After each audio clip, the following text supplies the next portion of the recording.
unceded territories of the Sooke Nation and the Pachidat, who have taken wonderful care of these lands for a long time. So let's try and do the same. Thank you. Approval of the agenda.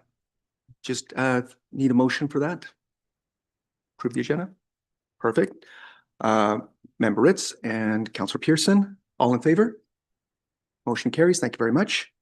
Adoption of the minutes. So moved. Seconded by Member Ritz. Any additions, subtractions, changes to the minutes? Last chance? No? All in favor? Okay, motion carries. Thank you. And now we have the public question and comment period. And we have public here. Welcome. So you have, is it 3 minutes? I forget. 2 minutes. 2 minutes in which, if you have any thoughts or concerns about any of the items under discussion on the agenda today, please come forward, push the button right at the front. You can let us know which local government you reside in and your name, and that'd be lovely. Going once. That's good. Going twice. Gone. All right, that was it. No regrets. All right. And now, bylaws, 6.1, 6579 Throop Road zoning amendment, and we have a report from staff, I assume.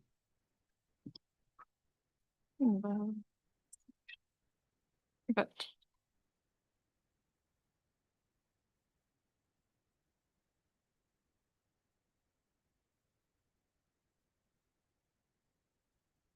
Item 6.1 is a proposal to amend the zoning of 6579 Throop Road from the large lot residential R1 to the medium multifamily 2, RM2, and to allow a childcare facility on the property as an accessory use.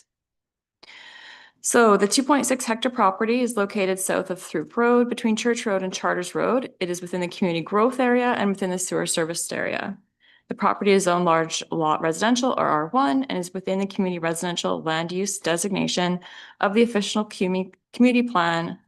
The surrounding properties are primarily low density residential developments, and currently there are 18 duplexes on the property operated by Francis Gardens Cooperative Housing Society. Through a zoning amendment, the Francis Gardens Cooperative Housing Society intends to expand their existing cooperative housing community. They intend to construct townhouses, apartment units, and a childcare facility on a vacant portion of the property. And as mentioned, there are 18 duplexes on the property that were constructed in 1977 prior to the incorporation of the District of Sooke. These units do not currently comply with the current R1 zoning regulations that permit up to 4 units on the property within one primary dwelling. Rezoning the property to RM2 would both increase the allowable density and allowable uses on the property, as well as bring the existing legal non-conforming duplexes in compliance with the zoning bylaw. The applicant has applied to rezone the property from R1 to RM2 to permit a broader range of housing forms and increase the residential density. A site-specific text amendment to the RM2 zone would permit community care facility as an accessory use on the property. Compliance with lot coverage, parking, and setbacks would be evaluated during the development permit process. This slide compares the existing R1 zone with the proposed RM2 zone. The RM2 zone is a much denser zone, allowing for 50 units per hectare compared to the R1, where one primary dwelling is permitted with up to 4 units within it. This density increase is also reflective of the types of housing permitted and the height allowance of the RM2 zone. As mentioned, the property is within the community residential OCP designation. Amending the zoning of the property would allow for a medium density development with childcare to be constructed on the property. This is well supported within the land use designation that contains policies that encourage the development of affordable housing and childcare services close to schools, services, and amenities. The rezoning of the property will allow for a range of affordable housing types to be developed. In addition to the existing duplex dwellings that are considered non-market, 20% of the new units proposed will follow the cooperative housing model and will be offered for less than the market value. Currently, the 3-bedroom duplex units cost $1,350 a month, significantly lower than the $2,578 per month rent for similar housing. The district's housing needs report identifies core housing needs using key indicators to anticipate the number of units required to meet projected population growth over the next 20 years. The report identified that 4,737 new housing units would have to be created within the next 20 years to meet this projected demand. If rezoned to the RM2, the property could yield an additional 94 units. However, the intention is to construct an additional 78. This proposal will follow the development procedures bylaw. After Land Use and Development Committee provides the recommendation to council, that recommendation, whether to amend the zoning bylaw or not, will appear on council's consent agenda. The bylaw will receive first, second, and third reading in one council meeting. A public hearing is not required as Section 464 of the Local Government Act prohibits public hearings for bylaw amendments that are consistent with the OCP and primarily for residential development. Fourth reading or bylaw adoption would occur in accordance with council's recommendations. If the zoning bylaw is successful, the applicant may apply for a development permit to address the building form and character, as well as capture environmental protection considerations. In accordance with the development procedures bylaw, the DP could be issued by the Director of Planning and Development. Staff are in support of the proposed amendment as it will enable the development of the additional affordable housing and a childcare facility, directly advancing multiple policy objectives within the OCP related to housing diversity, affordability, and community well-being. The project will contribute 78 new units towards the district's housing needs report projections and provide a centrally located childcare facility. By integrating affordable housing, cooperative ownership, and essential community services within an established transit-accessible neighborhood, the proposal represents a strategic and sustainable use of land that supports Sooke's long-term growth and livability objectives. Staff's recommendation to the LUDC is as follows: that the Land Use and Development Committee recommend that council give first, second, and third reading to zoning bylaw amendment number 927, rezone the property at 6579 Throop Road from large lot residential to medium density multifamily, and amend Schedule 303 of the zoning bylaw by adding a site-specific conditional use applicable only to the property in order to permit a community care facility as an accessory use on the property. And that the Land Use and Development Committee recommend that council adopt zoning amendment bylaw number 927, subject to the endorsement of the Ministry of Transportation and Transit. This concludes my presentation. The applicant is in attendance if the committee has any questions. Thank you very much. I'll take questions from the committee for staff at this point in time. Yes. I'm assuming, does this fall under the new OCP regulations or the old OCP regulations? Through the chair, this is under the current OCP right now. And so anything we say yay to will still carry through, even though the new OCP will be coming in a few months? Yes, so through the chair, once it's zoned, the zoning will be compliant with the OCP. It's only if you have a rezoning application and the OCP is also the new OCP, then we'd have to look at what we're zoning it to and make sure that's compliant in the OCP. Okay. One other question, through the chair. The childcare facility, is there any stipulation on how small or how big this is going to be? How many seats it's going to have? Through staff. Yeah, through the chair. They already have a development permit almost complete. Right now, they're proposing about a 240 square meter childcare space with 8 parking spaces. So right now that could be up to about 40 children. Okay, great. Thank you. Thank you. Thank you very much. Councillor Bateman and Councillor Pearson. Yeah, thank you. Through you to staff. So the development will be serviced in accordance with the updated subdivision and development standards bylaw 925. Yes. Through the chair, that's my understanding. When we had a review of it, there was nothing that said that they were looking for a variance to bylaw number 925. On page 12 in your report, there is a reference to 20% of the new units will operate under the cooperative housing model. So does that mean the other 80% will be at market rates, or tell me more? Through the chair, that's a good question. When we had the proposal given to us as part of the application, it was indicated that 20% of the units will be under the cooperative housing model. That might be a better question for the applicant. Could we invite the applicant up at this point, or would you like to wait on that? I think I'd like to wait and Okay. just, All right. I'll make a note. Yeah. Now, in the fire service referral, Is there underground parking in this project? Through the chair. Yes, there is. There is. Mhm. So there was a question, can this be confirmed? And the fire chief had asked if any drivable area falls above the underground parking, it should be rated to withstand the weight of the fire department aerial apparatus. So that's just a small detail. Sorry, We through the check chair. into that? Yes, we did. As part of the development permit process, was that referral was actually a comment for. And the fire, the architect for the applicant and our fire chief did have that conversation. Okay. And finally, another small matter on page 139 of our agenda. There was a note that the applicant was amenable to a statutory right of way through the property, but that access along Church Road is likely safer with wider sidewalks and streetlights. Is there access from Church to this property, or is that off of through? There is access through the property, and we asked, you know, as part of an amenity, would they be willing, sorry, through the chair, would they be willing to formalize that through a statutory right of way? Through conversations with the applicant and with our Parks Environmental Services, we actually did agree that it would be an easier way just to go through the brand new sort of multi-purpose pathway that goes along there Right, on through. on through. Yeah. Right, okay. Yeah.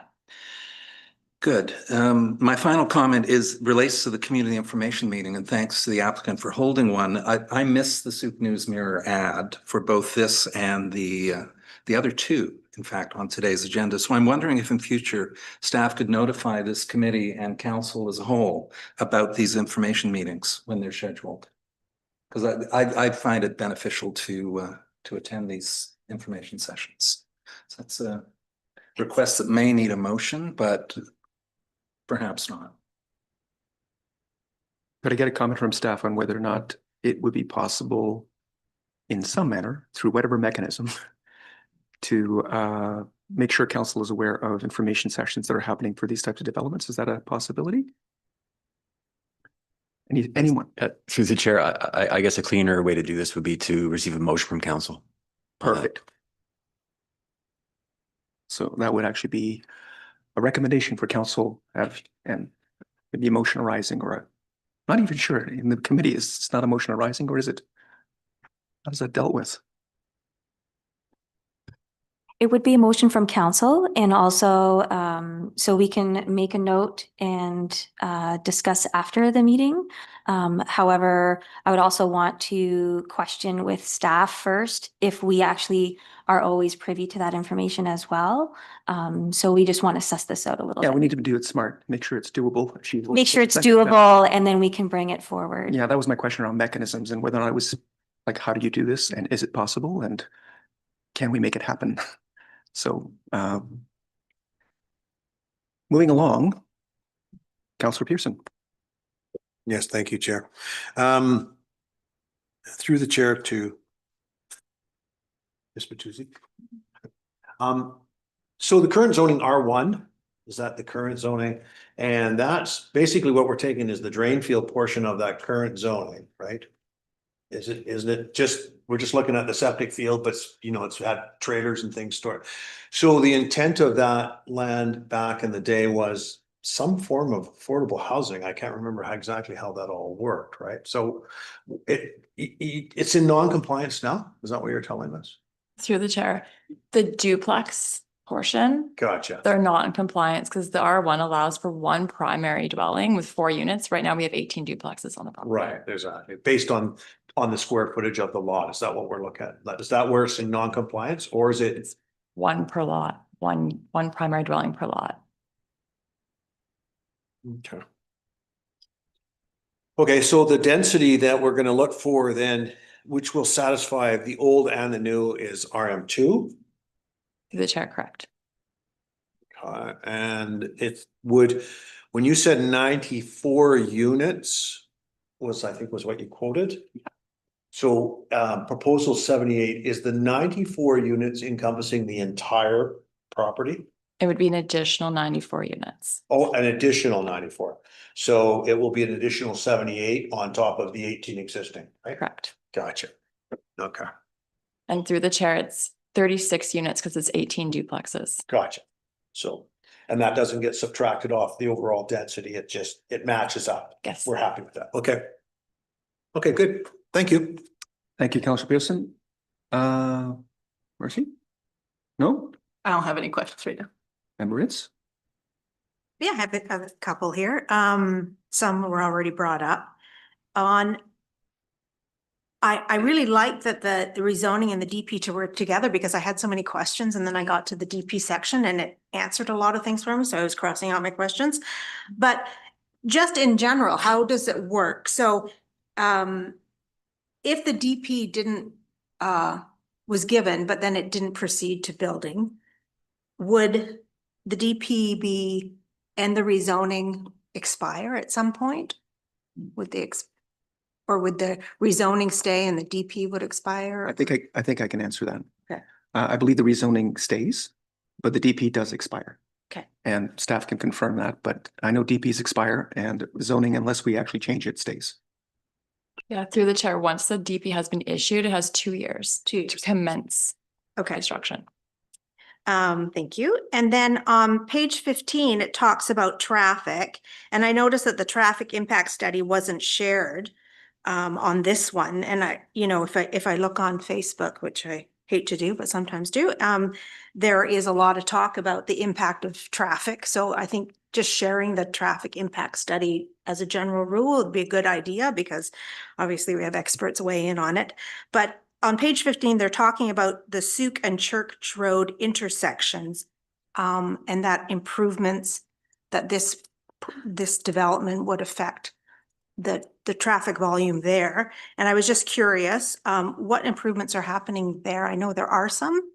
So just for general understanding in support of this project, I know there's already improvements. Yeah, through the chair, I can't really speak to improvements that might be part of capital project or the engineering division's sort of umbrella. For this application, they weren't required to do any improvements offsite to accommodate the traffic. The traffic impact assessment that they did not require them to do any street lights or new lanes or anything. Okay, I understand that. I was just thinking in supporting this project, it would be nice to be able to share that these are the improvements that are happening in the area. What else did I have? Is the date, so that separate little community building is the daycare building? Through the chair, It's yeah. called- Yeah. Is that daycare open to the public or is it just for the community itself, the development? Through the chair, that would be up to the applicant and how they wish to Okay. structure would be that. a question. And then there's talk through the chair about some kind of commercial in the apartment building. I was just curious what kind of commercial was thought of? Through the chair. And again, That would be the community care facility. It's considered a commercial use. Oh, okay. I thought I read that there's something in the apartment building as well. There's commercial. we can ask the applicant. Those are them. Councillor Pierce, sorry, Meadows? No, I think all the questions have been asked that were interesting to me. I'm looking forward to commenting on it overall when the time comes. Perfect. Would the applicant be interested in coming forward and being grilled?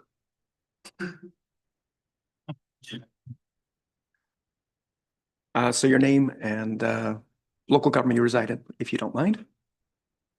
Yep, just push the one, not that one. No, not that one. No. Yep, there it is. Thank you. Hi, Jordan Rodier from Red House Solutions. I reside in Oak Bay, work in Saanich and representing Francis Gardens. Perfect. So I think the first question was around the 20 units versus 20%, sorry, 20% of units and what's happening with the other units. Right. So the entire complex will be owned as cooperatives, right? And the goal is to get it as affordable as possible, but the funding will be through CMHC, various programs, and those programs will ultimately dictate what percentage is affordable, what percentage can be market, and they even dictate what that means, right? 80% of MMR, various things. Our goal is to get everything below market and be a cooperative. The way the economy is, some of it will be market. So the least amount market rental possible to make the numbers work. will be the end result. Perfect. Now, I think we also had a question with regards to whether or not the daycare would be available for the public or for residents of the co-op. Yeah, so it'll be available to everyone. The current plan is to have BGC, remember that, Boys and Girls Club, be the operator. And they're really kind of motivated. As I understand it, they rent the Masons Hall down the street 2 days a week already. And since we started conversations, they got that rent and have been operating 2 days a week. So as we progress, we'll continue to go back and forth.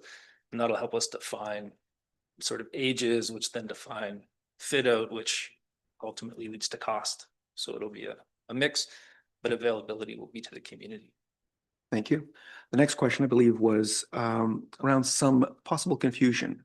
Is there additional commercial space beyond the daycare?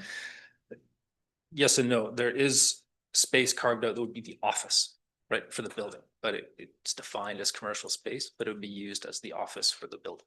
Okay, so administrative function, not really any sort of. Not commercial, right? Perfect.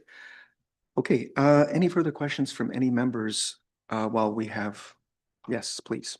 Councillor Pearson. Yep, thanks for coming today. Just a question around egress, because Sooke Elementary School is, directly across Country Road. So any issues you see with egress for children? Because I know that kids are going to come down Throop Road and they're going to take a shortcut. You're going to have a fairly significant audience inside, but Yeah. any issues or thing that you see? No, but there's been lots of discussion, as you can imagine. Yeah. The SRW, the idea was defining the path from Grant through that gate and along the street. Right. And the board's open to whatever that looks like, likely the surface area. Mhm. But there's no sidewalks inside No. there. Whereas church has sidewalks and lights. So I think the board's open to whatever everybody wants, but I think the safest is church. Yeah, and I anticipated, I just picture myself and others here walking to school. The shortcut is always the way, right? So, Yeah. Thank you. Over somebody's lawn. Yeah. Yeah, thank you. Thank you. If there's no further questions, oh, Jeff. I've got a Councillor couple, Beaman. just Red House. Now this expansion is driven by the residents. Is that correct? By the Correct. cooperative itself? Yeah. And Red House is a consultant with broad range of expertise with, you've got dozens of clients, don't you? We do. Most of the company, sorry, go ahead. No, go ahead. I was just gonna say, most of the company does work around financial solutions and governance. So most of our clients are cooperatives, but we work for anyone who's a non-market housing provider, societies, unions, First Nations. But most of our clients are cooperatives, and most of our work is helping them refinance mortgages, add mortgages for remediation work, and then we do some governance support and also some property management liaison work, which is really property managing those remediation efforts. Right. Very critical role because it's a complicated process, this. I'm curious now, those residents for the 36 duplexes, that they were intimately involved in a charrette to design this new phase. And I believe there's a plan so that they can age out from the duplexes and move on into the apartment building, for example. Yeah, that's part of it. Almost all of our co-ops are in the same situation where they have quite an aging population, and most of the buildings were built with a lot of stairs. There's not a huge number of stairs, but you are up and down stairs, all the living spaces on the second floor. So having elevators, air conditioning, well, the new units have air conditioning. That's part of it, right? So there's the age in place, but also adult children. That's a huge problem in co-ops, that kids grew up there and they have a hard place moving. Anecdotally, what we hear is sort of the parents will move into the new facilities and the kids would stay if their application to the co-op goes through.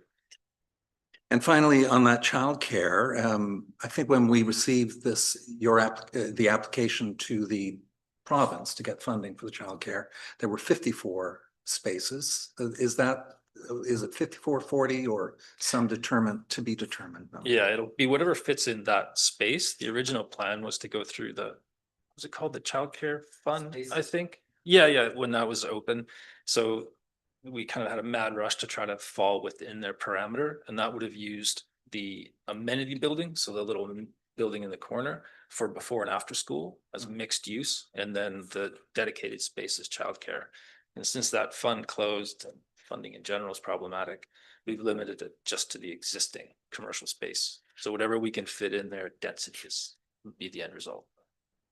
And finally, those boats and trailers that are currently on the septic field, former septic field, what's going to happen to those? I do not want to be at the board meeting where they have that discussion. All right, thank you. Thank you very much. I think that's it. So Thank you. thank you very much. Okay, so the motion on the floor is, actually, we'll move the motion, then we can start making comments. Perfect. You want to read it out? I could Then do it. go back. Sorry. Okay, that the Land Use and Development Committee recommend that council give first, second, and third reading to zoning amendment bylaw number 927 600-112 2025 to rezone the property legally described as Lot A, Section 72, Sooke District Plan, EPP 135661, 6579 Throop Road, from large lot residential R1 to medium density multifamily 2 RM2, and amend Section 303 of the zoning bylaw number 600 by adding a site-specific condition use applicable to Lot A, Section 72, Sooke District Plan, EPP 135661, to permit a community care facility as an accessory use of the property. And that the Land Use and Development Committee recommend that council adopt zoning amendment bylaw 927 600-112 2025, subject to endorsement from the Ministry of Transportation and Transit, MOTT. Perfect. Do I have a seconder? Seconded by Councillor Pearson. Okay, so I realized I didn't ask my question, so I'm gonna ask a quick one. Just a quick one. I'm curious as to, given that we're looking at major work and improvements on Throop Road as a major connector, what's the expectation in terms of more applications like this one coming forward? Because higher density certainly makes sense along that corridor. So I'm just curious, do we expect to deal with it through the new draft OCP? Do we expect rezoning to a higher density, or are we going to be doing it like this, just, one property at a time? Yeah, through the chair, I suppose we could expect further development along this corridor once that connection is made. If it is made, indeed. The OCP does look at expanding the town center transitional areas or the land use designations out that way, so it won't be community residential if the OCP is adopted as it is drafted today. So that in itself could also motivate development of higher densities there. But yeah, we'd still be looking at these rezoning applications on a one-off basis. And if there are improvements or say two intersections or other infrastructure, that we'd ensure to secure that as part of the zoning process on an individual basis. But we'd also have that holistic view with the OCP. Thank you. I was just curious about, the bigger picture on that. Okay. Want me to motivate? You look like you're pretty motivated. Yes, please I motivate. don't know, that's usually how it works, eh? Motivate. Sorry, Another question? Sorry, is it okay if I ask a question now? If it's not, that's okay. You didn't ask very many, so I'm going to say yes. All right.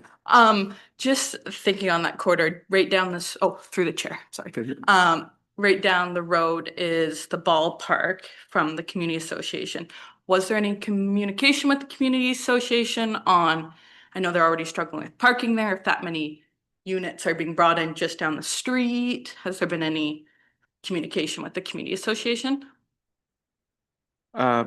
Through staff, but I can already guess the answer, but please go ahead. Through the chair. No, we don't typically refer out to the community association currently. In terms of parking, they met their parking requirements, so they will through the development permit for the on-site parking. And they're not in an area such as town center where they have already a reduction, so they have to meet their minimum parking standards. Thank you. Yeah, generally speaking, you don't necessarily ask all of the neighbors, no matter who they may be, as long as there's no need for variance, as long as it's all within the rules. That's pretty much it. Sure, just was checking since it's the community. No, the community association. All right, so now to motivate. Thank you, Mr. Chairman. Yeah, anyways, I think this ticks all the boxes of what we're looking for in the new OCP and the old OCP. And I'm pretty happy to see it. I looked through it. I missed a couple of things, but thank you for the rest of the council and this group for picking up some of those things. Interesting, but didn't change anything. but found it very interesting. I like it. It's in an area that we want higher density. I love the idea of a daycare, and I like the way that co-op works, very upfront. They want it more affordable, subject to financing, and that's what it is, the bottom line.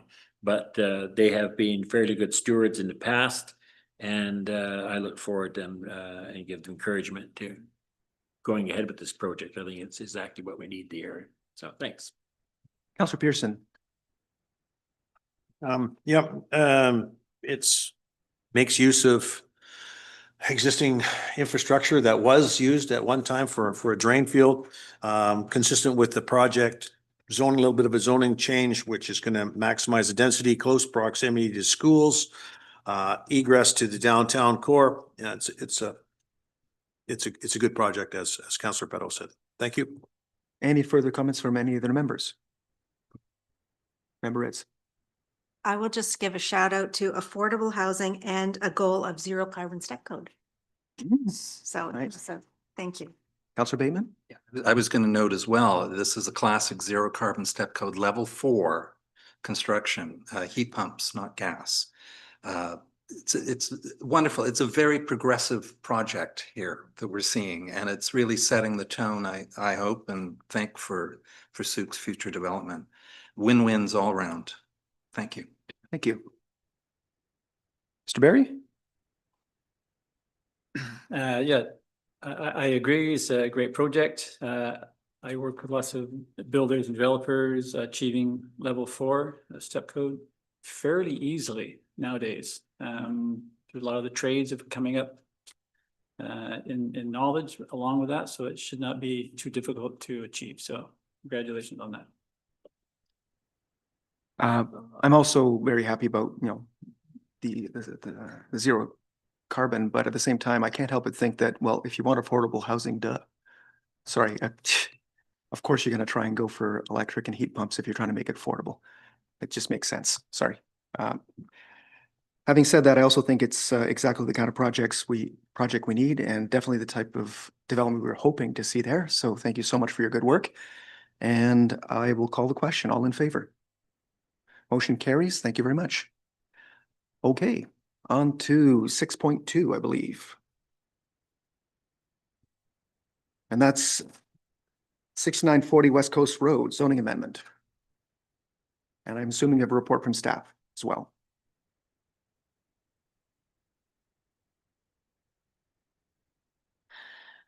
Item 6.2 is an application to rezone 6940 West Coast Road from large lot residential R1 to small lot residential R3 in order to facilitate a future 4-lot Bearland Strata subdivision. The 0.21 hectare property is within the community growth area and sewer serviced area. The property is zoned large lot residential or R1 and is within the community residential OCP designation. There is one single family dwelling on the property in an area with varied types of development, including townhouses, mixed-use buildings, and a hotel resort, as well as single-family dwellings and agricultural properties. This proposal seeks to amend the zoning of the subject property from R1 to R3 zone to allow for a 4-lot Bearland Strata subdivision. The zoning amendment is necessary as the R3 zoning will allow for smaller lots to be created through subdivision, which will increase the allowable density on the property. The proposal is consistent with the community residential OCP designation that permits low to mid-density residential development. The existing R1 zoning is intended to accommodate single-family housing on parcels that are 1,000 square meters and larger in the community residential designation. The zone is applied to properties within the sewer serviceability area. The proposed R3 zoning is intended to accommodate small lot residential development in the community residential designation and allows for the creation of lots that are 350 square meters and larger, supporting a more compact form of housing in serviced areas. This slide illustrates the differences between the existing R1 zoning and the proposed R3 zoning. The main difference between the two is the allowable lot size that translates to more lots being created within the R3 zone. This will allow the applicant to subdivide the property into the intended 4 lots. The subject property is designated as community residential within the OCP and is located within the community growth area. The OCP supports modest residential infill and serviced areas were compatible with surrounding uses. The proposed rezoning will enable 4-lot Bearland Strata subdivision, providing more housing in a location where existing infrastructure that is close to services and is consistent with the OCP's growth management strategy to limit sprawl and direct growth to serviced areas. Housing policy objectives support the applicant's intentions to create additional housing that contributes to affordable housing. The applicant has agreed to provide a $3,000 contribution for every new lot created to the Housing Reserve Fund. This contribution will be secured within a Section 219 covenant that is registered on the property. Contributions to the fund will help fund future affordable and attainable housing initiatives within Sooke. The proposal abuts a property within the agricultural OCP land use designation that also aligns with the province's agricultural land reserve designation. This means the property enjoys special provincial protections around farm use.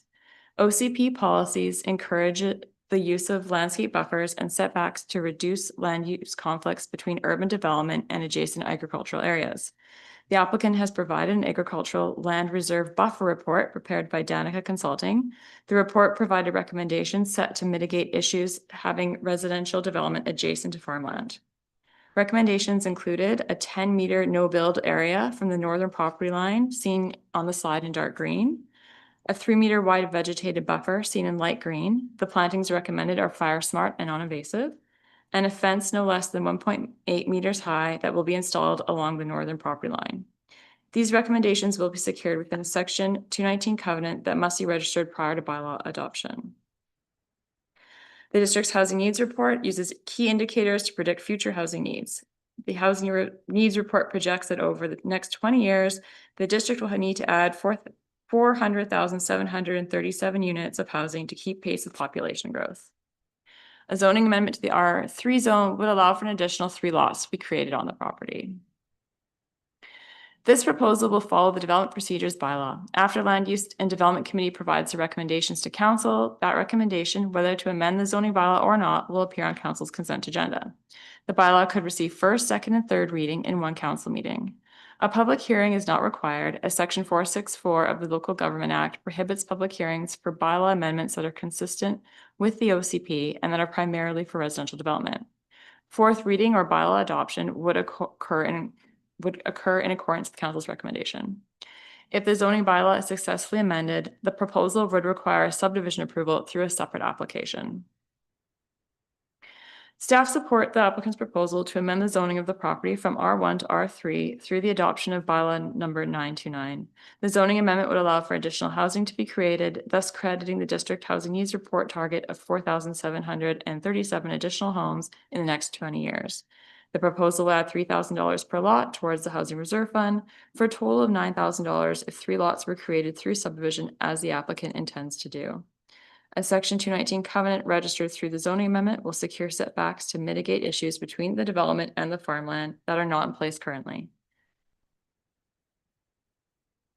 The recommendation in front of committee is as follows: that the Land Use and Development Committee recommend that council give first, second, and third reading to zoning amendment bylaw number 929 for the zoning at 6940 West Coast Road from R1 to R3, and that the Land Use and Development Committee recommend that council adopt the amendment bylaw subject to the registration of a Section 219 covenant to secure the following prior to subdivision approval: a 10-meter wide agricultural land reserve setback from the north property line established as a no-build area, a 3-meter wide vegetative landscape buffer within 10 meters within a 10-meter no-build setback planted as per the ALR buffer report, and installation of a minimum 1.8 high fence along the northern property line secured through a landscape agreement prior to any on-site works. Road dedication of 2.5 meters to meet district's cross-section standards, and contribution of $3,000 per lot to the Housing Reserve Fund. Also endorsement from the Ministry of Transportation and Transit. Thank you. This concludes my presentation. I believe the applicant is also in attendance if anyone has any questions. Okay, so we'll start again with questions from members for staff. Councilor Pearson. My questions are around the buffer. And we're trying to secure a 219 covenant to protect that back property. we don't have a bylaw or a policy in place for this buffer, right? This is just best practices as outlined by the province. Is that correct? Through, And I know the answer. Through the chair, we have policies that recommend a buffer. So what we do is we have the applicant give us a report from an agrologist as part of their application, and we take those recommendations, also looking at to see what the Agricultural Land Commission's recommendations are through the referral comments back to us. Right. And a 1.8 meter chain link fence is part of that recommendation as a separation. And then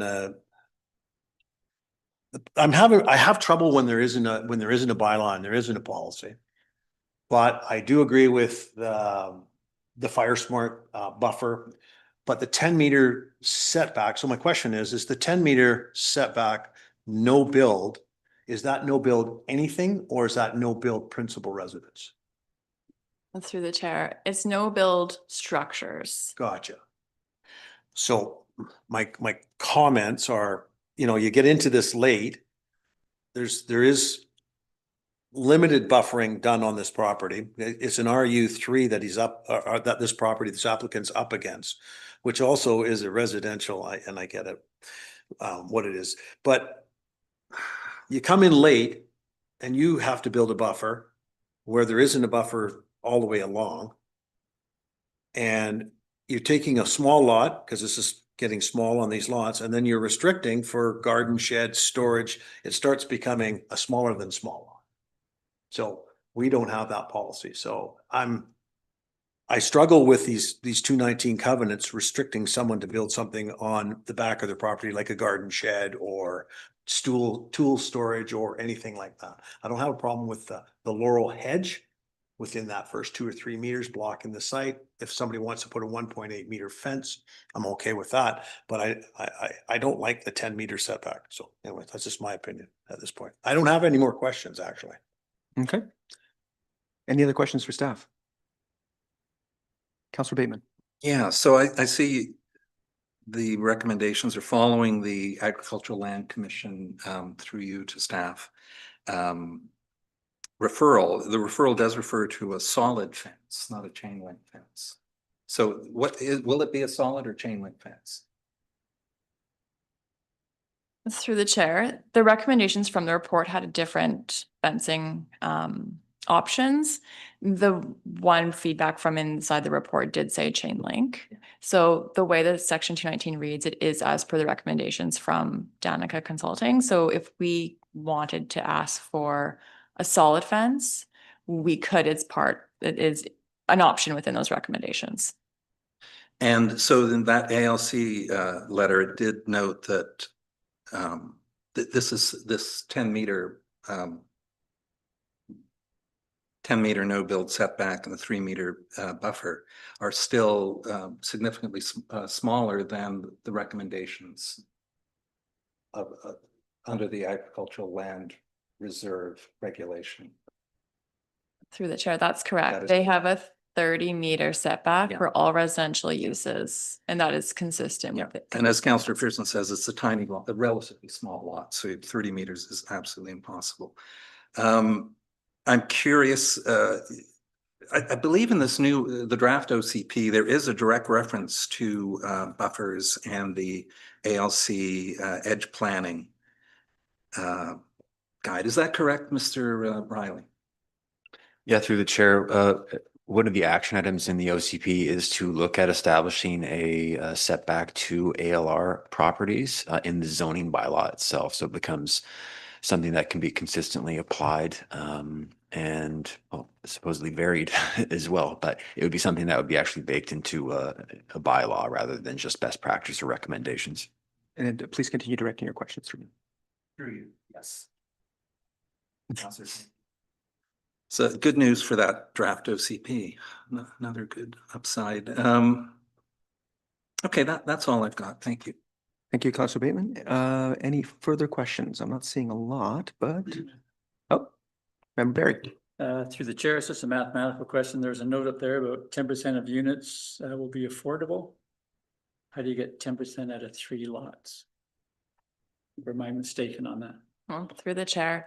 So the policy in the OCP asks for 10% of the housing to be affordable, but there's also a policy that allows flexibility for the developer to provide a cash in lieu contribution. So consistently, we've asked for $3,000 per lot or per new unit as part of the affordable housing. Yeah. Thank you. Councillor Bateman, you have a follow-up?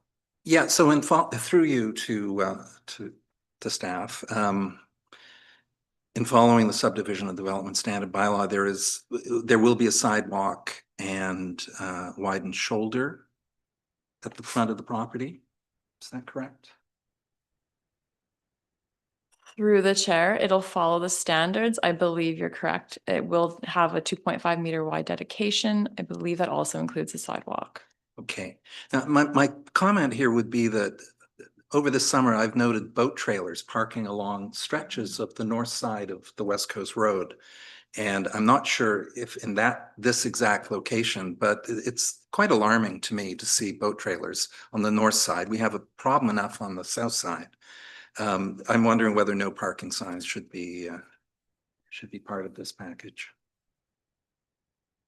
I think that might be a larger question in terms of that entire stretch of road and not necessarily specific to this particular application, but yeah. Member Ritz. Yeah, I had the same comments, and I would say the public's concern is safety on West Coast Road, and the same thing where there was a 24-hour period where there was a boat and a trailer just almost in that location with it was across the yellow line. It just sat there for 24 hours. So I think that is something that the public kind of expects us to discuss when we're rezoning properties like this that affect that. And it says a 1.8 meter paved shoulder along the frontage. So that's just a shoulder. It's not a sidewalk. Is that right? And then a 2.5 road right away. That doesn't sound like a sidewalk. It's Through the chair, I might be mistaken on Okay. that, on the Me too. details of No. the frontage improvements. They had to do the 2.5 meter dedication. The applicant might know more Okay. as the. And then there was something about a 5% parkland dedication and giving cash in lieu of land. And I was just curious approximately how much that would be. Yeah. Through the chair, that is something that Parks and Environmental Services and subdivision work out through the subdivision application process. Right. Okay. And then through the chair, there was one more. There was a concern about garbage trucks having no turnaround area and maybe needing to back out, which made me think about, where the cars parking, visitor parking, things like that. So I just was curious if that had been discussed and addressed. I suspect that that's also something that will come at the DP stage and when things progress further, but maybe if staff could confirm that. Is that the case? Yes? Yeah, through the chair. So this was actually a different iteration of what they have originally proposed. And this layout, they actually originally had 5 lots that they were going to put on this property with a different access in. And this is something that sort of was done to alleviate our concerns with those. Thank you. Councillor Beddoes. Thank you to the chair, to staff. My understanding is we're in the process or have engineered a sidewalk on the other side of the road down all the way to Whiff and Spit Road from the existing park, Ed McGregor Park. Is that correct? Somebody from staff should be able to have that answer. Yes, I believe the Director of Operations has submitted a grant application and done the design work for that sidewalk, yeah. Now, my understanding is it's just going to be on the, I guess that'd be the south side. There was no plans for a sidewalk on the north side in that, from your recollection, please, Mr. Marshall? There will definitely need to be a sidewalk on both sides of the road. The subdivision development bylaw would identify that in the cross section of the highway. I'm not 100% sure that it's just one side or both, but eventually there will be sidewalks needed on both sides. So the the amount of land that's allowed there, dedication as road, that would accommodate that in the future, I understand. That's the whole idea, not necessarily a sidewalk now, but we don't have to expropriate land to put a sidewalk there in the future. Okay, I just want that clarified in the fact, for the public's case, that there is a plan to put a sidewalk down from Edmund Gregor Park all the way to Griffin Spit Road, which should alarm a lot of people parking both, because it won't be both. So that's a concern for us as council too, but I just wanted to bring that up for the public's things. Anyways, that's it for me, thanks. Member Cummings, I have no questions at this time. thank you very much. Okay, I have a few. I'm curious, maybe this is a better question for the applicant, but this is 4 lots, more or less single-family detached, close to the Prestige on West Coast Road. Why not higher density? And I guess this is through the staff immediately, and I'm just curious about that. I think I have some of the answers, but I'll respond to this.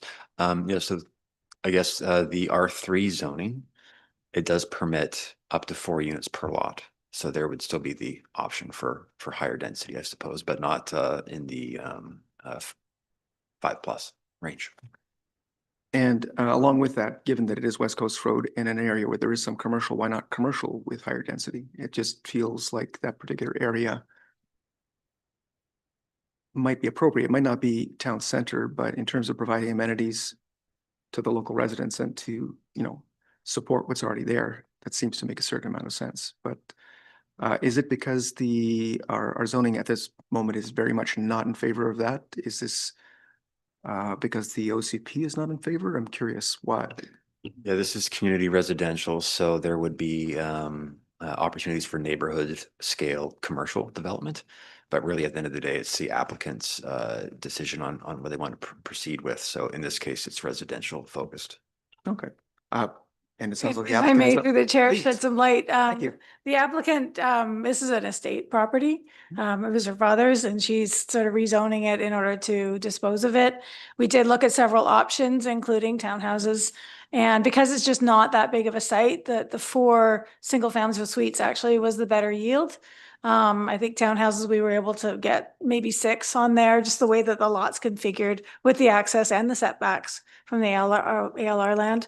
And as far as it being a good commercial property, I think the sentiment was it's probably better suited across the street with the other commercial uses, with the hotel and the marina and other uses there. So we did think about that, and we did speak with staff about options, and we landed on this one because it's very similar to what's adjacent. Thank you very much. Appreciate that. Okay, and I'm assuming from all this that is there a possibility of the buffer being used as a community garden? Because I'm assuming it could be, like for the residents or some such. Any thoughts on that? Feels like a garden next to agricultural land wouldn't be the worst thing in the world. But please, Yeah, as far as the no build recommendations, the no build is for no building structures. We wouldn't have necessarily an issue if they put in a community garden feature, as long as it was something that the agriculturist was okay with. Because when you have a community garden, you might have a problem with invasives going into the agricultural property next door. There could be something that we're not thinking of. okay, and I would go one step further and say, and ask, a structure is defined as having a foundation and a few other things, I assume? A structure in our or in our bylaw would be, I believe, foundation and walls and a roof. Okay, so essentially a garden shed that has no foundation wouldn't actually qualify as a structure.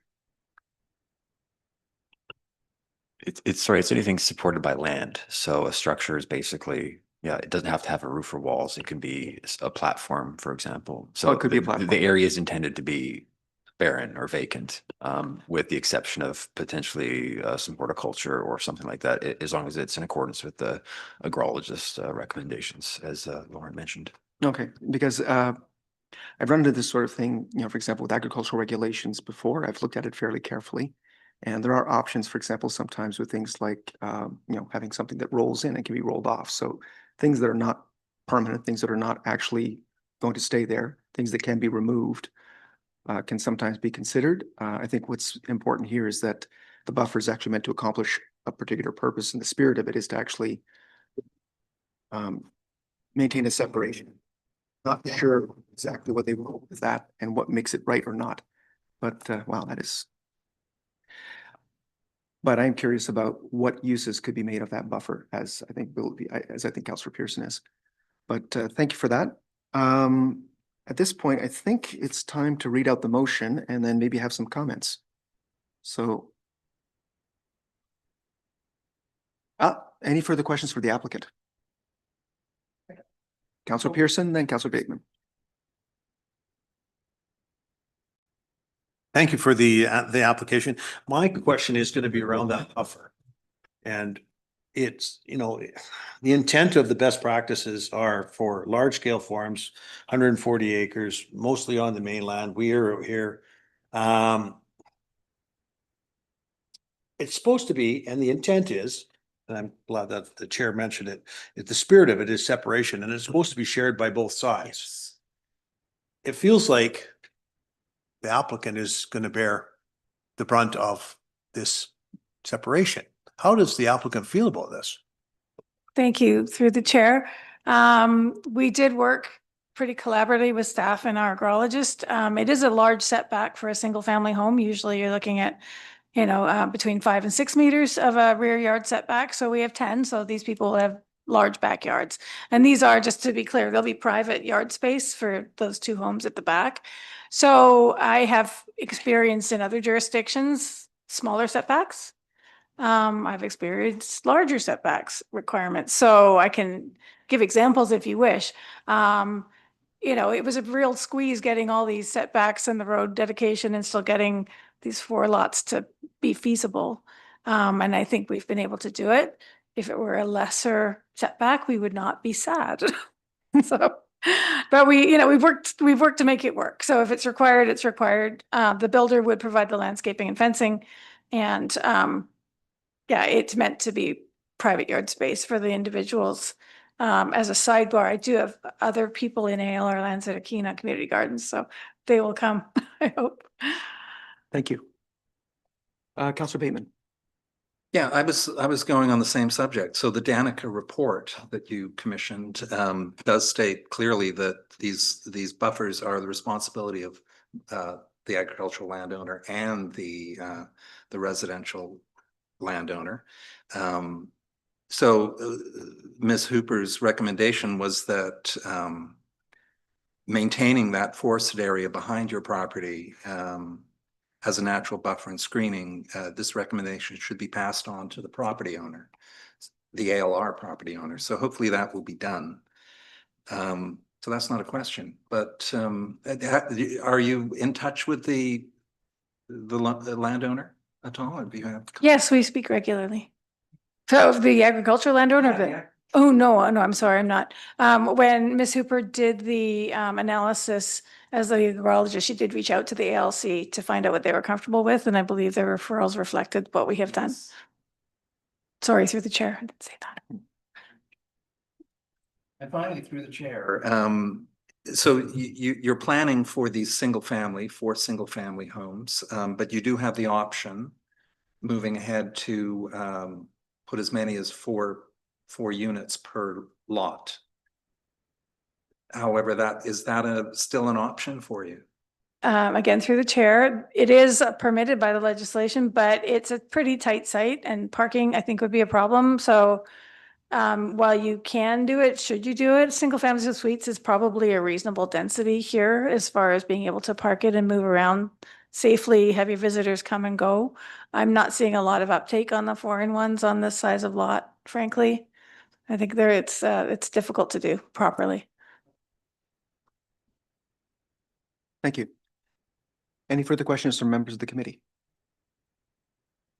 Okay, seeing none, I'm going to read out the staff recommendation.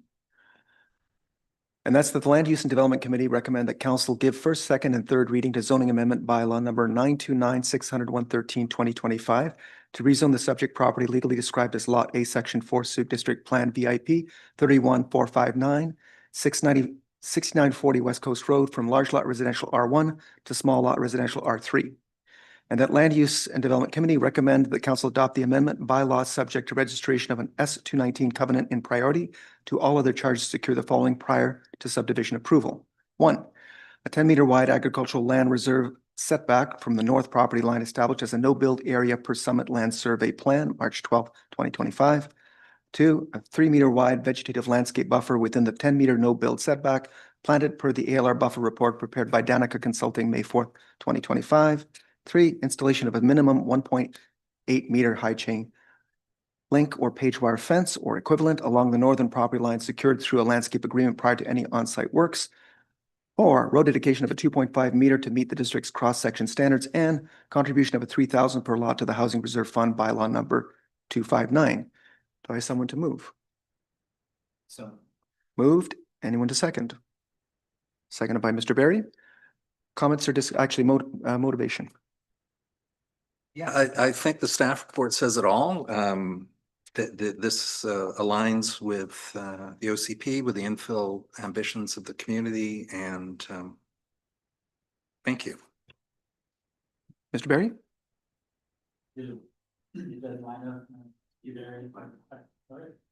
Thank you. I agree. It lines up with the OCP. It lines up with the density of that area to increase it. And I think moving, further up this way, we can get more into a commercial side. So I think a residential higher density works well there. Thank you. Any further comments?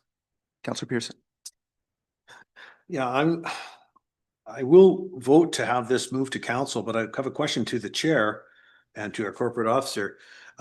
Is there a way for us to not have this on the consent agenda? Because I think that what we've tried to do here is promote the project, and I have no problem with promoting the project, but we're reinventing a policy here on the fly, and I'm not sure that in the absence of a policy, it's difficult for me to support a policy. Even the $3,000 per door, which I support in principle, we don't have a policy. We're collecting $3,000. We don't have a policy. We don't have an ALC policy or bylaw. So my question to you is, does this have to go on the consent agenda at the next council meeting? I have no problem with it going. I'll take your point of order, but then I'm going to have. Point of order is that you as a counselor can have it removed. Yeah. Right away. Yeah. It just that I want my on record to say that I want council to discuss this, right, in the absence of policy. Okay, and I think that Councillor Beddoes is absolutely correct. So you have the power. Yeah, I just have to be on my toes that night to make sure that it gets, like I missed the last Don't miss your chance. Thank you. I'll bring it forward if you go. Thank you, Mr. Beddoes. Okay, and I would actually be curious because I believe we do have policies with regards to all of these things, but we are lacking our bylaws. And I could be wrong. So if staff can comment, I believe we do have policies that guide us. Maybe I'm wrong. Could I have? Yeah, through the chair. So the policies for the ALR buffers do exist in our OCP. Not specifically though, in terms of the number of meters. So I'd have to look more specifically at the OCP itself to understand exactly what the scope of those policies are, but it's mentioned multiple times in the document. Okay, so I believe that we have policies, but I think what Councillor Pearson is pointing to is a lack of clarity on the policies. Is that correct? All right. So we do have policies. They are unclear and as such unsatisfying. There we go. Okay. Councillor Beddoes. Yeah, we're at the comment section, correct? Yes, we are. Okay, to the chair, I just want to say that I'm not exactly ecstatic with this. I don't think that density is suited for the area. I appreciate the applicant, they worked very hard to get the 4 lots. But man, oh man, that's just a tiny lot, and now we're gonna put 4 bloody houses on it. So I should have said that, 4 houses on it. So I'm not exactly tickled pink about it. I do appreciate the applicant and the work they did, because it could have been even more dense, under the provincial rules. I just, thank God there's a little 3-meter landscaping strip that they could grow a turnip on it, because there's no other land available for them to do very much else. So I just want to stand, I'll support it because it basically goes with whatever OCP we're using, even the new one. I just I'm just not very warm and fuzzy about it, that's all. So I get to save my bed. Thanks. Member Ritz? Just back, don't we have a housing policy? Didn't we discuss that a couple of meetings ago? Affordable housing, that's the $3,000 per door. I think we do. Yep, we do.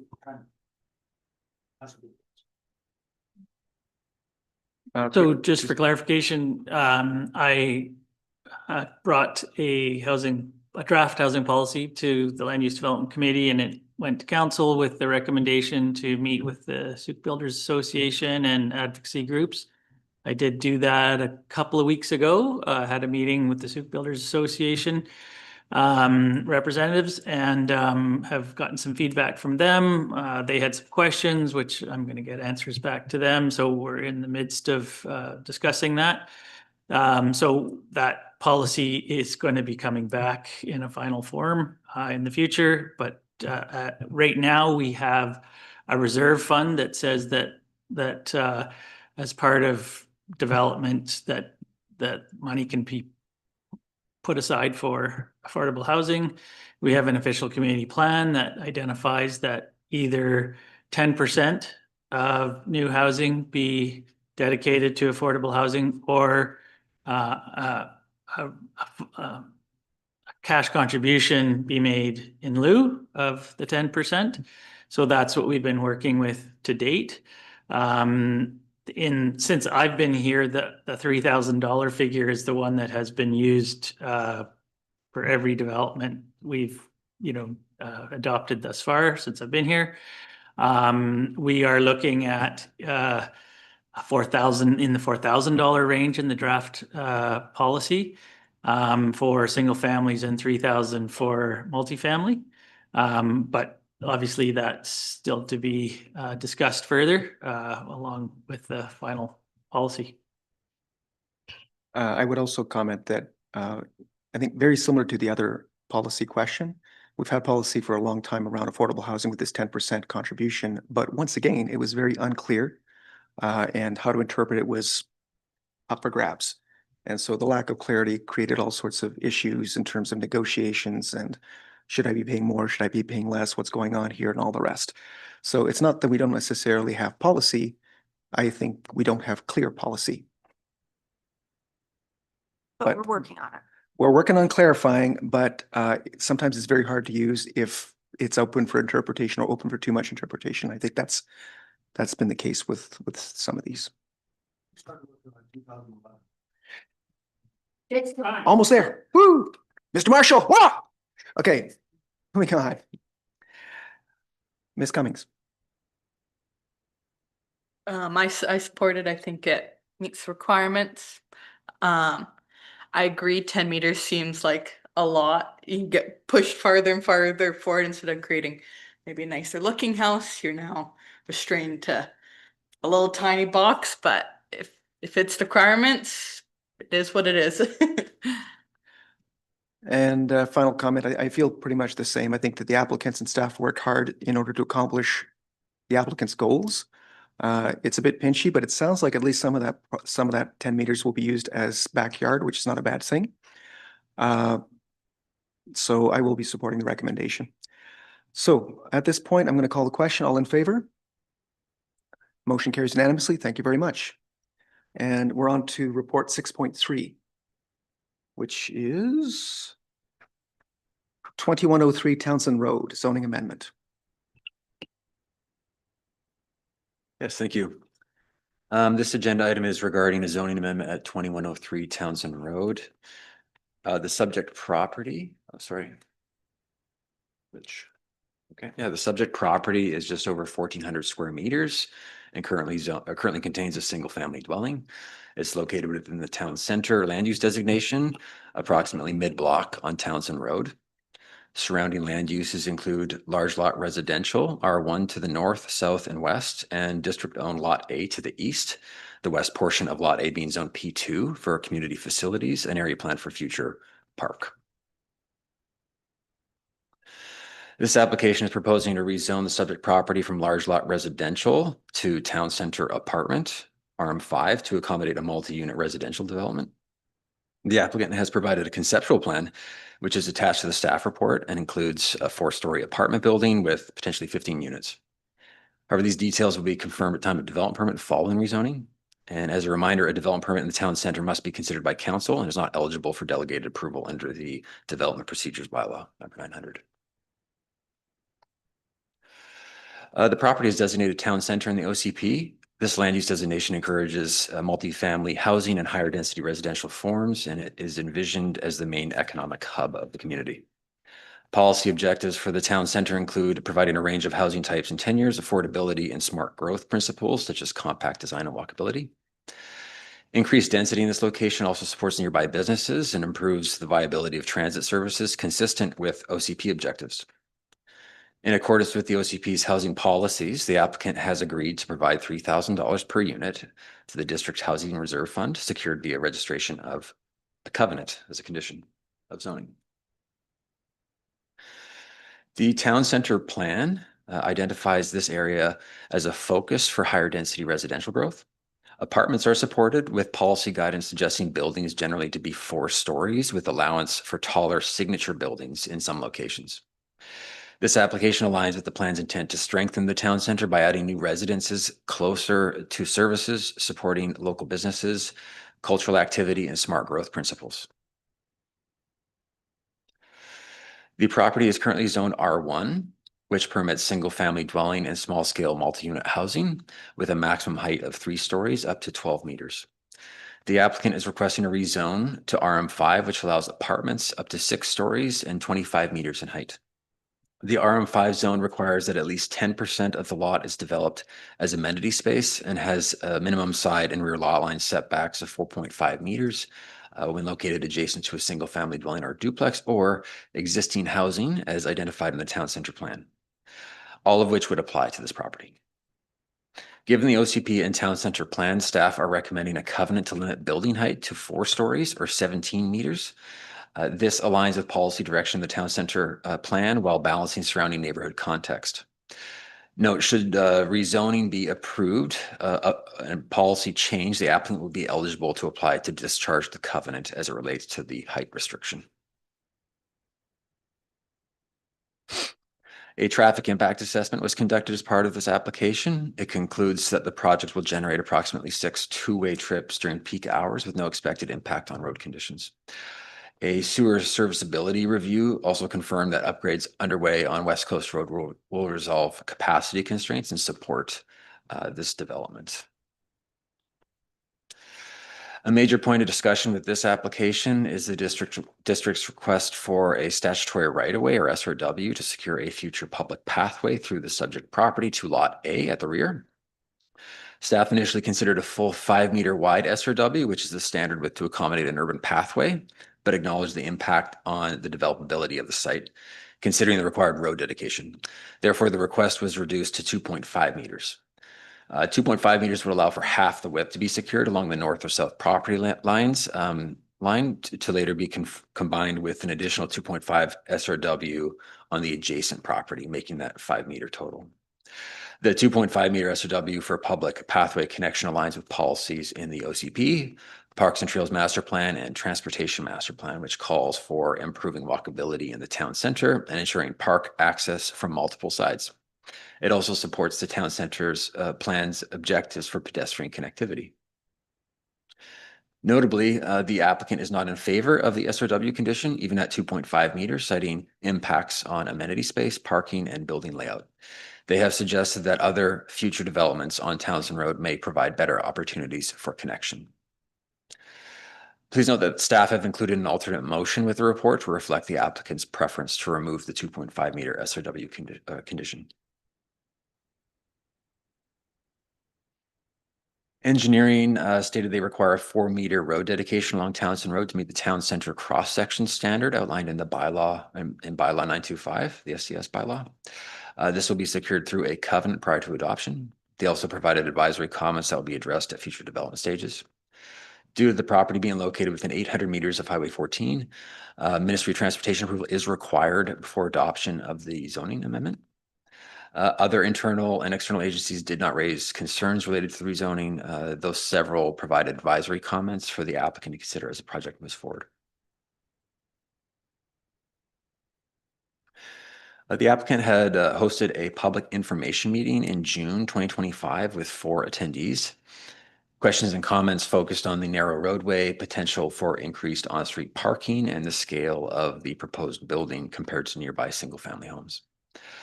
As the proposed zone is consistent with the OCP designation, a public hearing is not permitted under the Local Government Act. In this case, notification is required prior to first reading of the zoning bylaw instead.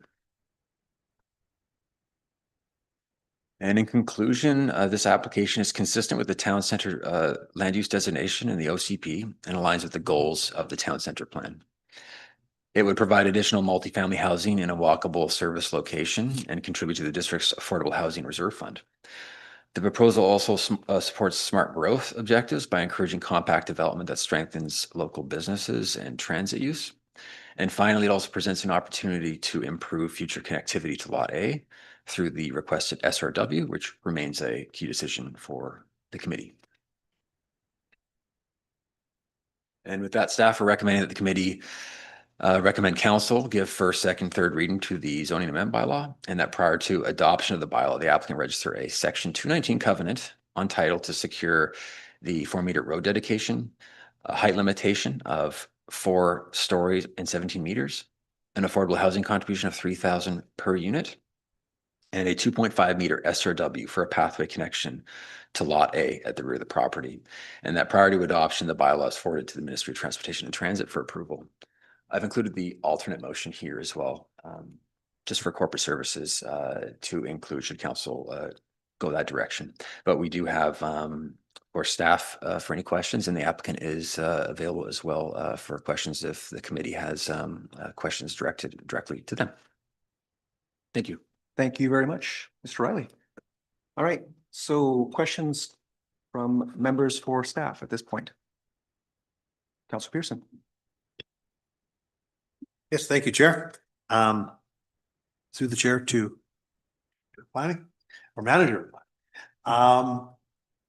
Why the strong recommendation to go from 6 to 4? I kind of heard a little bit there, but now it seems strong. You're right. Yeah, through the chair. So the town center plan has policy guidance to speak to residential height in the town center. This area was noted as existing residential, and we're trying to find a zone that fit this site specifically with that guidance of the town center plan in conjunction with the OCP and its related policies. So, and also neighborhood context. And we felt that 4 stories, capping it at 4 stories to be in accordance with that town center plan, and the OCP was the right direction to go. Yeah, it just, for me, it's right in our downtown core, and and I get it. Is this the time to move to 6 stories? Because that entire corridor is going to get developed, and it's right against shopping, it's right against access, medical center, everything. So I like the idea of as much density as we can possibly get in that. Yeah, that's right in that quadrant. So anyway, there's kind of gives me something to think about. So. Thank further comment from staff? Yeah, just to respond to that through the chair. Totally, and I understand where you're coming from, Councilor Pearson, but I guess the OCP, when it is adopted, the new OCP as drafted, it does have some language in there to update the town center plan. Right now, the existing bylaw number 404 has really strong linkages to the town center plan, which makes this perhaps a little bit awkward, if I'm being honest. So there would be an opportunity with that covenant being in place to limit the height to 4 stories to be discharged at a later time. So that would still be an option, depending on what happens in the future with the bylaw and related policies to height.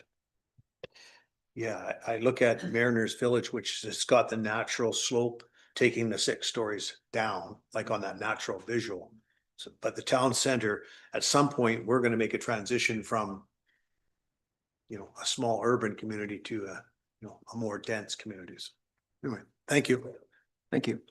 Councilor Beddoes.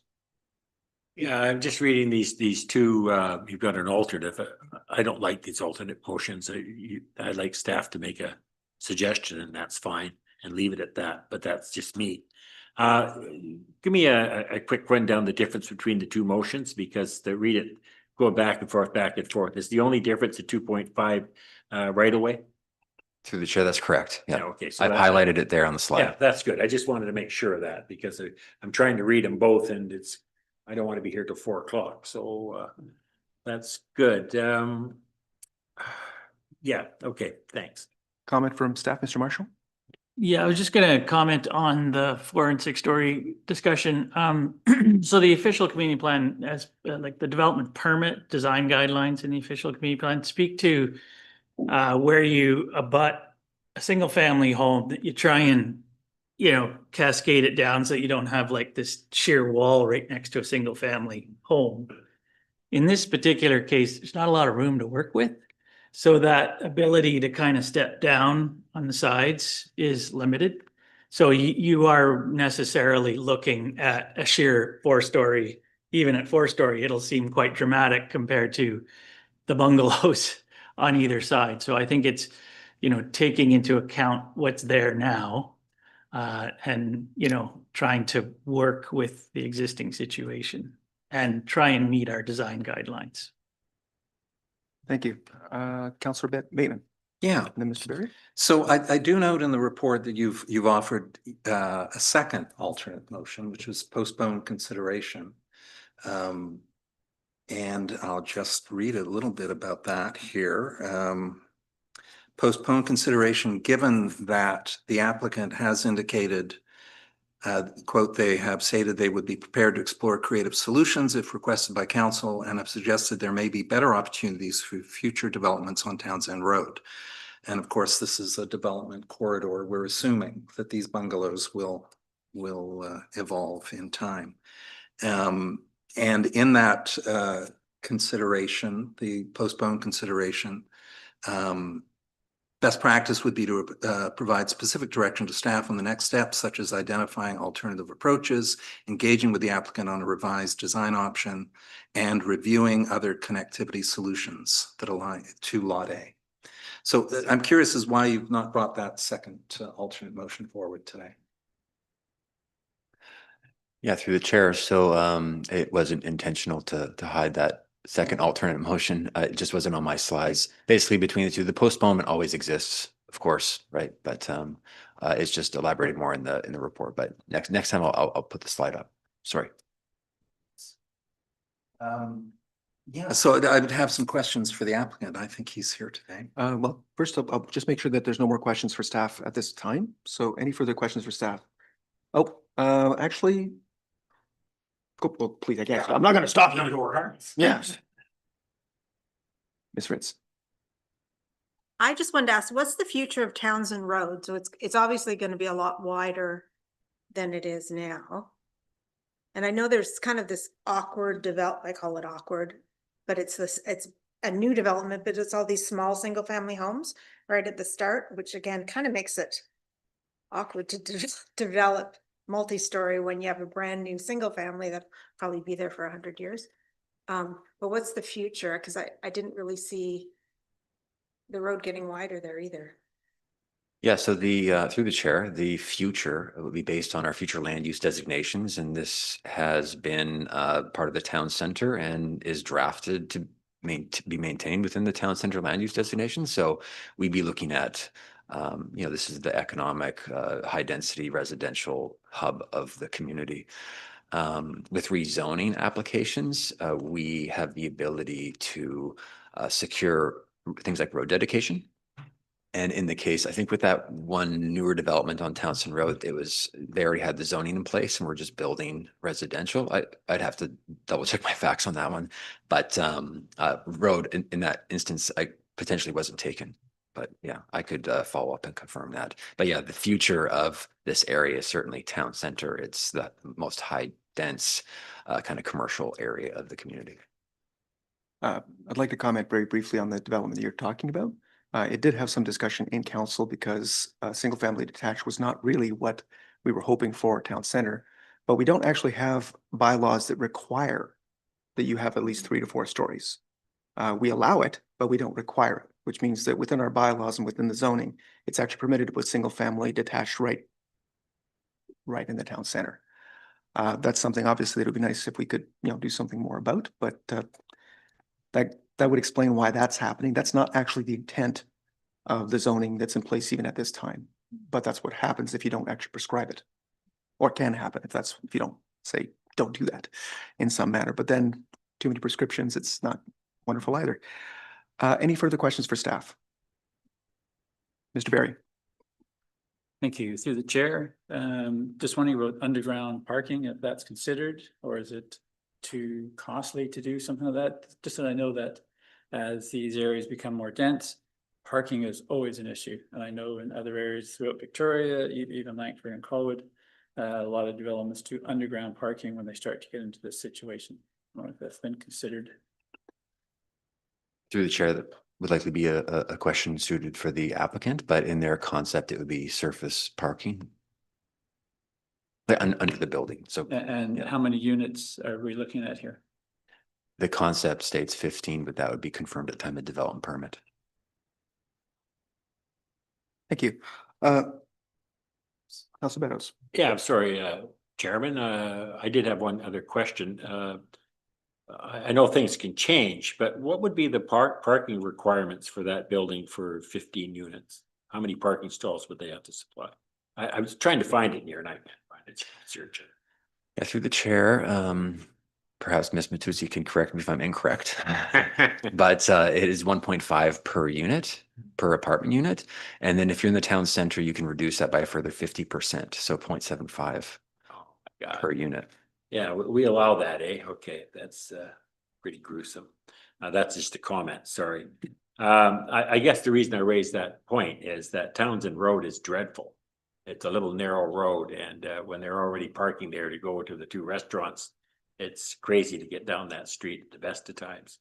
So my concern is having inadequate parking. They're going to be street parking, and it's not set for that. So I'm really concerned about that. So yeah, okay, thanks. Okay, so one more and then I'll ask mine. Okay, so a quick question through you to Mr. Riley. Is there's 4.5 meter side yard setback for this property, and we're seeking a 2.5 meter right of way dedication into Lot A. Would that 2.5 meters be part of that 4.5 side setback? Through the chair, yes. So It would. it's possible to be, depending on how they design their site, right? So the SRW would have to be unobstructed. So that could be inclusive of a further setback of 4.5. Yeah. Okay. Okay, so I have a few questions of my own. One of them is there's an amenity contribution. Could the SRW be part of the amenity contribution, or is that already the case? So there'd be amenity space. Yeah.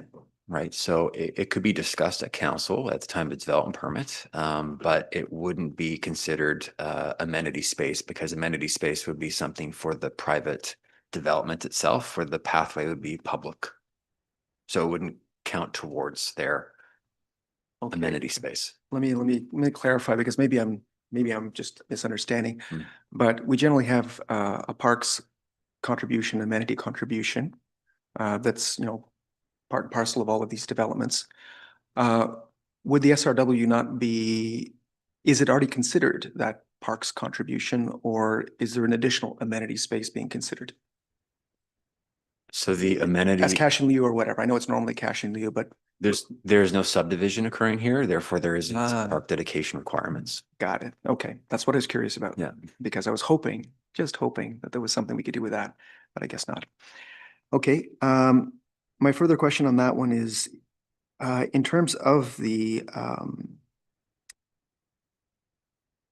actual height of the building and so on and so forth, has there been any consideration on the part of the applicant? I guess I'll ask that question perhaps with the applicant later, of putting commercial on the first floor, potentially for density bonusing, because I think that that's an area of town that could use commercial on the first floor. It'd make a lot of sense.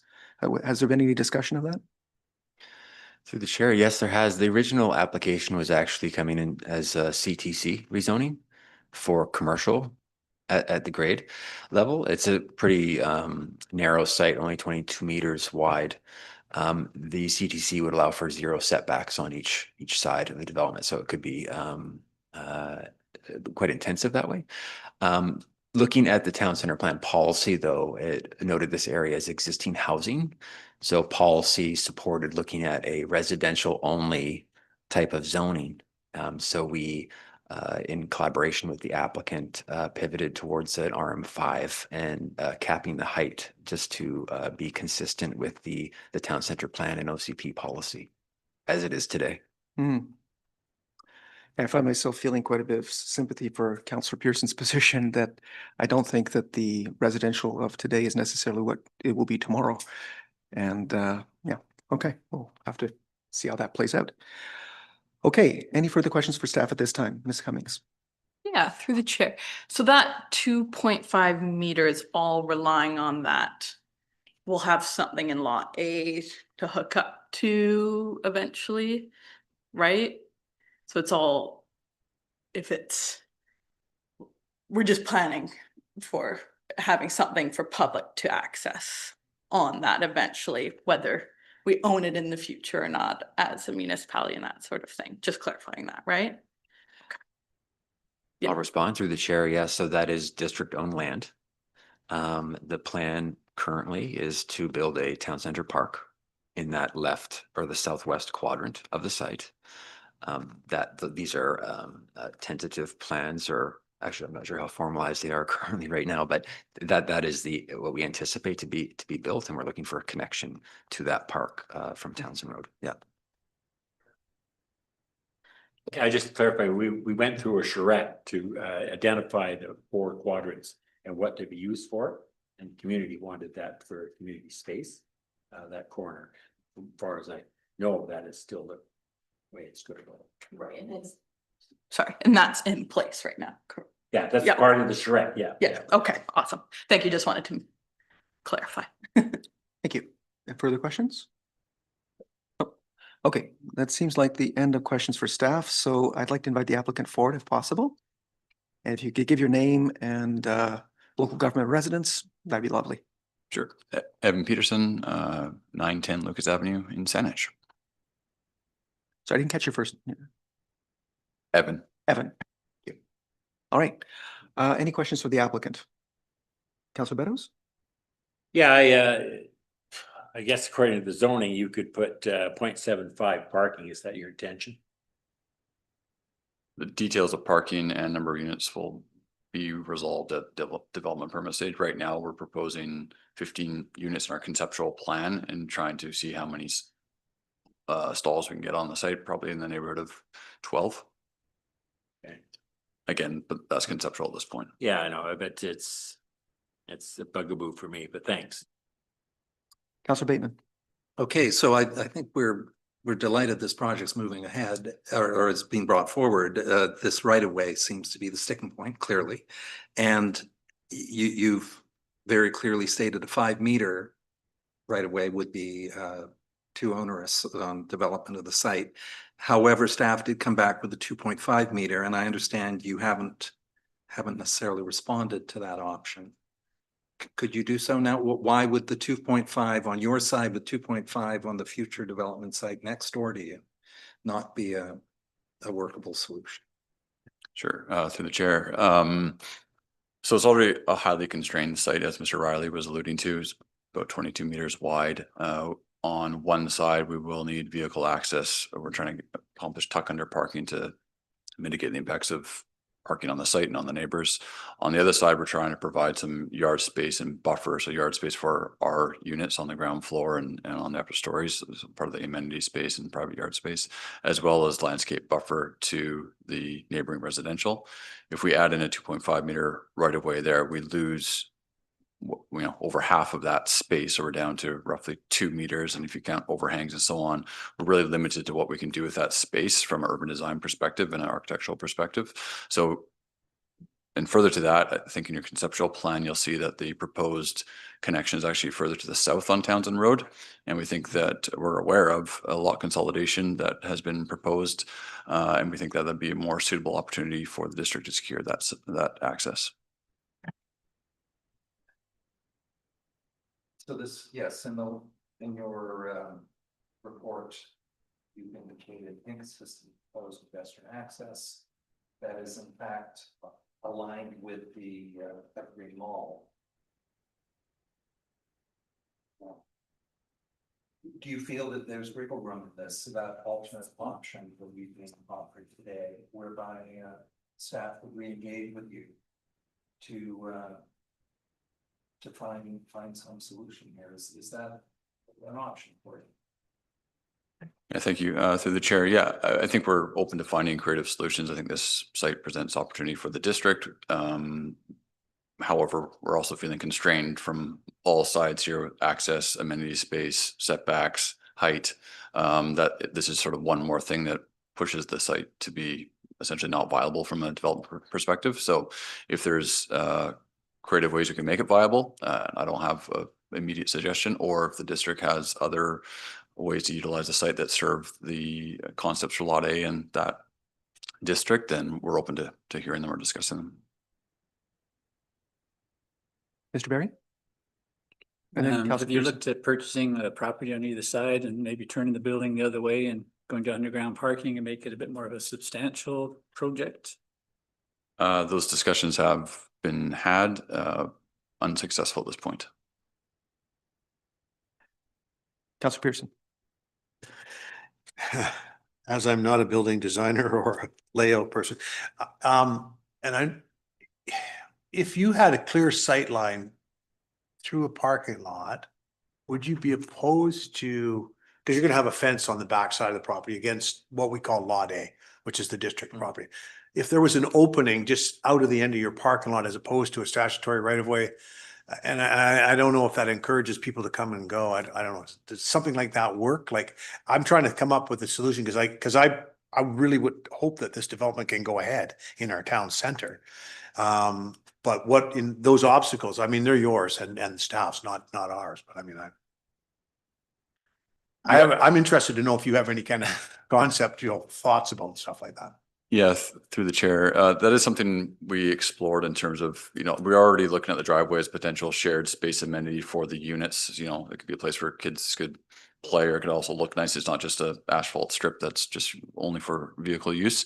And we explored the idea of, could the SRW be over top of the driveway? We have concerns about security and safety, particularly as the area evolves, right?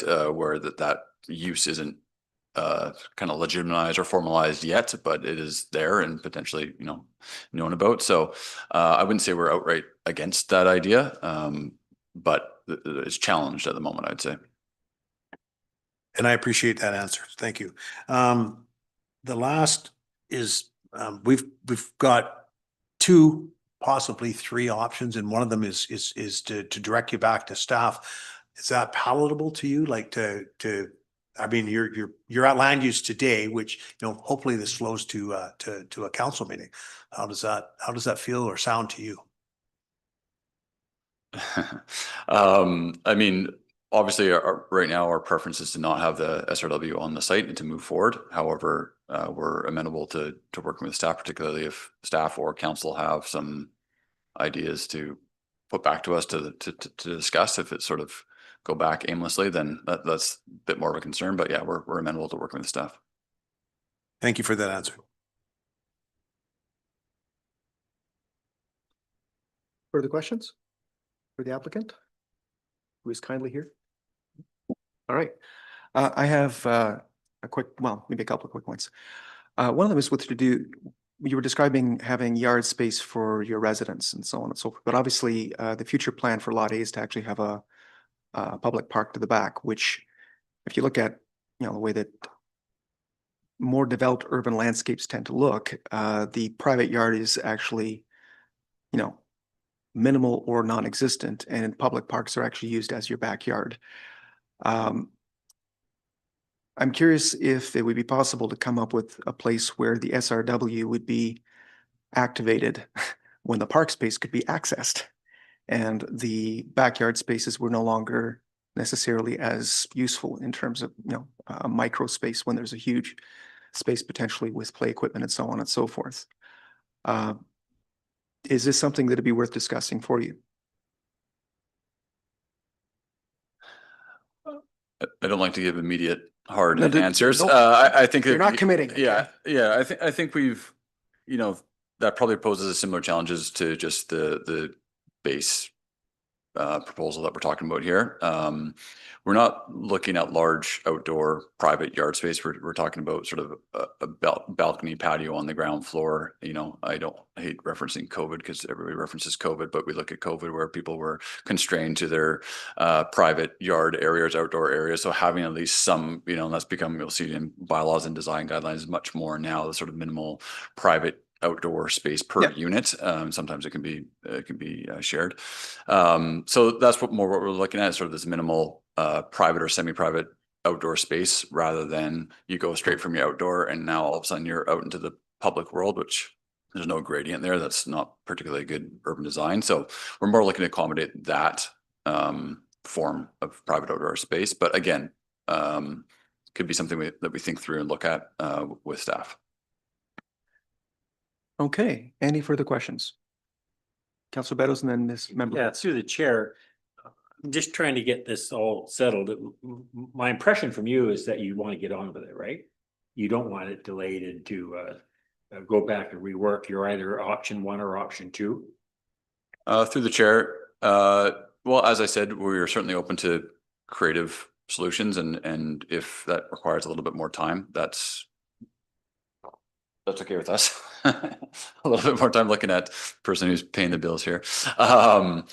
But as I said, I would rather not do it in an aimless way. If there's something that district specifically wants out of the lot beyond this, or a creative solution, then we're open to talking about it. And it's to the chair, sorry, has already said that they want to have this 2.5 meter pathway. Now, is that going to be a deal breaker for you if that goes through? That you can't do this project with a 2.5 meter. Through the chair, as is, yes. So it's a no-go if it's option 1. So why are we even dealing with option 1 if it's a no-go with it? That one's to staff. Yes. I'm going to allow Member Ritz to ask her question. Through the chair, how much space are we talking from the door of the patio door to the park, to the path or the potential path? I can answer this. Yeah, so the zone itself requires setbacks of 4.5 meters from each side lot line. Okay. And then 4.5 to the rear. There's 4 meters being dedicated at the front as well. So within that 4.5 meter setback, you could have a 2.5 meter SRW and half of a pathway. So it's possible. It's possible to build on this site, but there's certain level of creativity required because it is constrained. So the And also, I just would like to mention the possibility for future variances to setbacks. If there are concessions to be made, or council wants to consider concessions, there would be opportunity to have a development permit to ask for a reduction to those setbacks at time of development permit. So the building would be at the 4.5 meters, the edge of the building? The zone itself requires a 4.5 meter setback. So there's some permissions for overhangs or structures below 0.6 meters, but the wall itself would have to be 4.5 meters from the line. Councilor Pearson? Okay, through the chair to the staff, is it, we've seen the plans, we've kind of looked at it. In your humble opinion, is it still possible to secure a statutory right of way from Townsend Road somewhere on the southern properties, like as they develop out? Through the chair, yeah, absolutely. But we can only take SRWs at time of rezoning or larger lot subdivisions, for example. So in this case, it may be a consideration for council would be to register if if the committee and council choose to go with staff's recommendation, the covenant would be registered on the property, and say if there was another rezoning application where there's an opportunity to take 5 meters on a consolidated lot rezoning application, there's always the opportunity to discharge covenants that exist on this one, for example. So, and I think that, yeah, sorry, that's all I have to say about that. Oh, sorry, I guess the same applies to the stories. So the 4 stories or 17 meters, that could also be discharged if policy changes in the future, just as the 2.5 could be discharged if there's a better opportunity at a consolidated lot south of this. So the technical question, is there a possibility of a participatory covenant? If somebody else develops down south of this application, that this applicant could contribute something through a 219 covenant as to cost, like pavement or or surfacing or something like that. Is that possible through a 219 covenant? It would be possible through the chair. It would be possible to have you're speaking about an amenity as a condition of rezoning. Yeah, like Yeah. without we vote to not include the 2.5 meter SRW on this particular project. However, we put a 219 covenant on that this property assist on another statutory right of way on a different property in form of financial or something like that. Yeah, through the I'm just kind of through the chair, you're thinking of a creative option 3. Yes. And yeah, that would be possible to ask for a contribution, like a financial contribution towards pathway construction. Yeah. Certainly, but from staff's perspective, it's the securing it. It's the bird in the hand versus the 2 in the bush, basically. And I understand that, but sometimes the project, it doesn't lend itself to the 2.5 meters. And I'm getting that. I understand that. But if there was a contribution in the form of amenity that we could secure through 219 to take out of a reserve fund somewhere in the future. It sounds like it's an option, but not necessarily a preferred option on the part of staff because of the lack of certainty. But good question.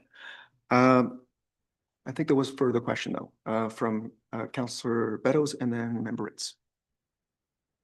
I'm just still struggling with this because this is strictly zoning. So I mean, the applicant could go away if they got, say, option 1 and not put the building that he's designed here. Is that correct? Correct. Yeah.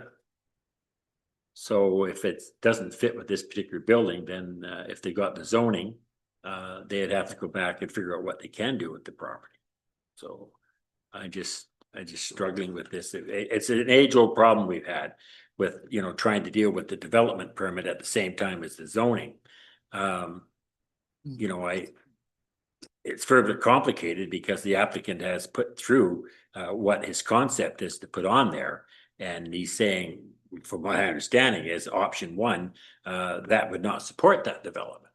So I don't know what's going to go on that property, which is a bugaboo. We're just looking at zoning here.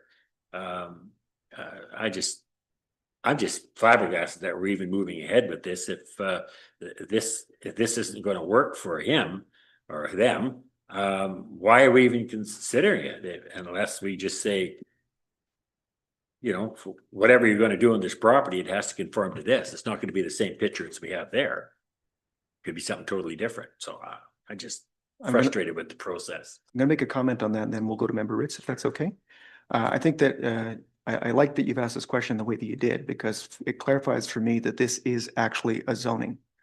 And that is to say, we're deciding at this point in time whether or not a 4-story building there in a residential neighborhood is appropriate zoning for that particular section of land. We're not deciding whether or not it's possible to make it happen. We're not deciding whether or not the the development permit will go forward or any of the rest of that, or what the setbacks will be once the development permit goes forward, or if there's going to be any variances at that point in time, or if opportunities are going to arise because of consolidations for other things to happen. Those are all in the future, and they're beyond the scope of what we're deciding right now, is my understanding. What we're deciding at this point in time is a 4-story zoning for that particular piece of land next to Lot A appropriate? And so thank you for that. Sorry, Mr. Chairman, just a clarification though, is that we're not just doing the zoning, we're putting a restriction on it about the statutory right of way on that zone. Absolutely. And So- and if I may add to that, Yeah, go ahead. that's because, of course, Lot A, we know that we actually want to have a park there, and Yeah, therefore, yeah. in terms of the zoning and land use, having an SRW, having a statute right of way makes sense. But that doesn't affect what can be done financially in terms of development in the future.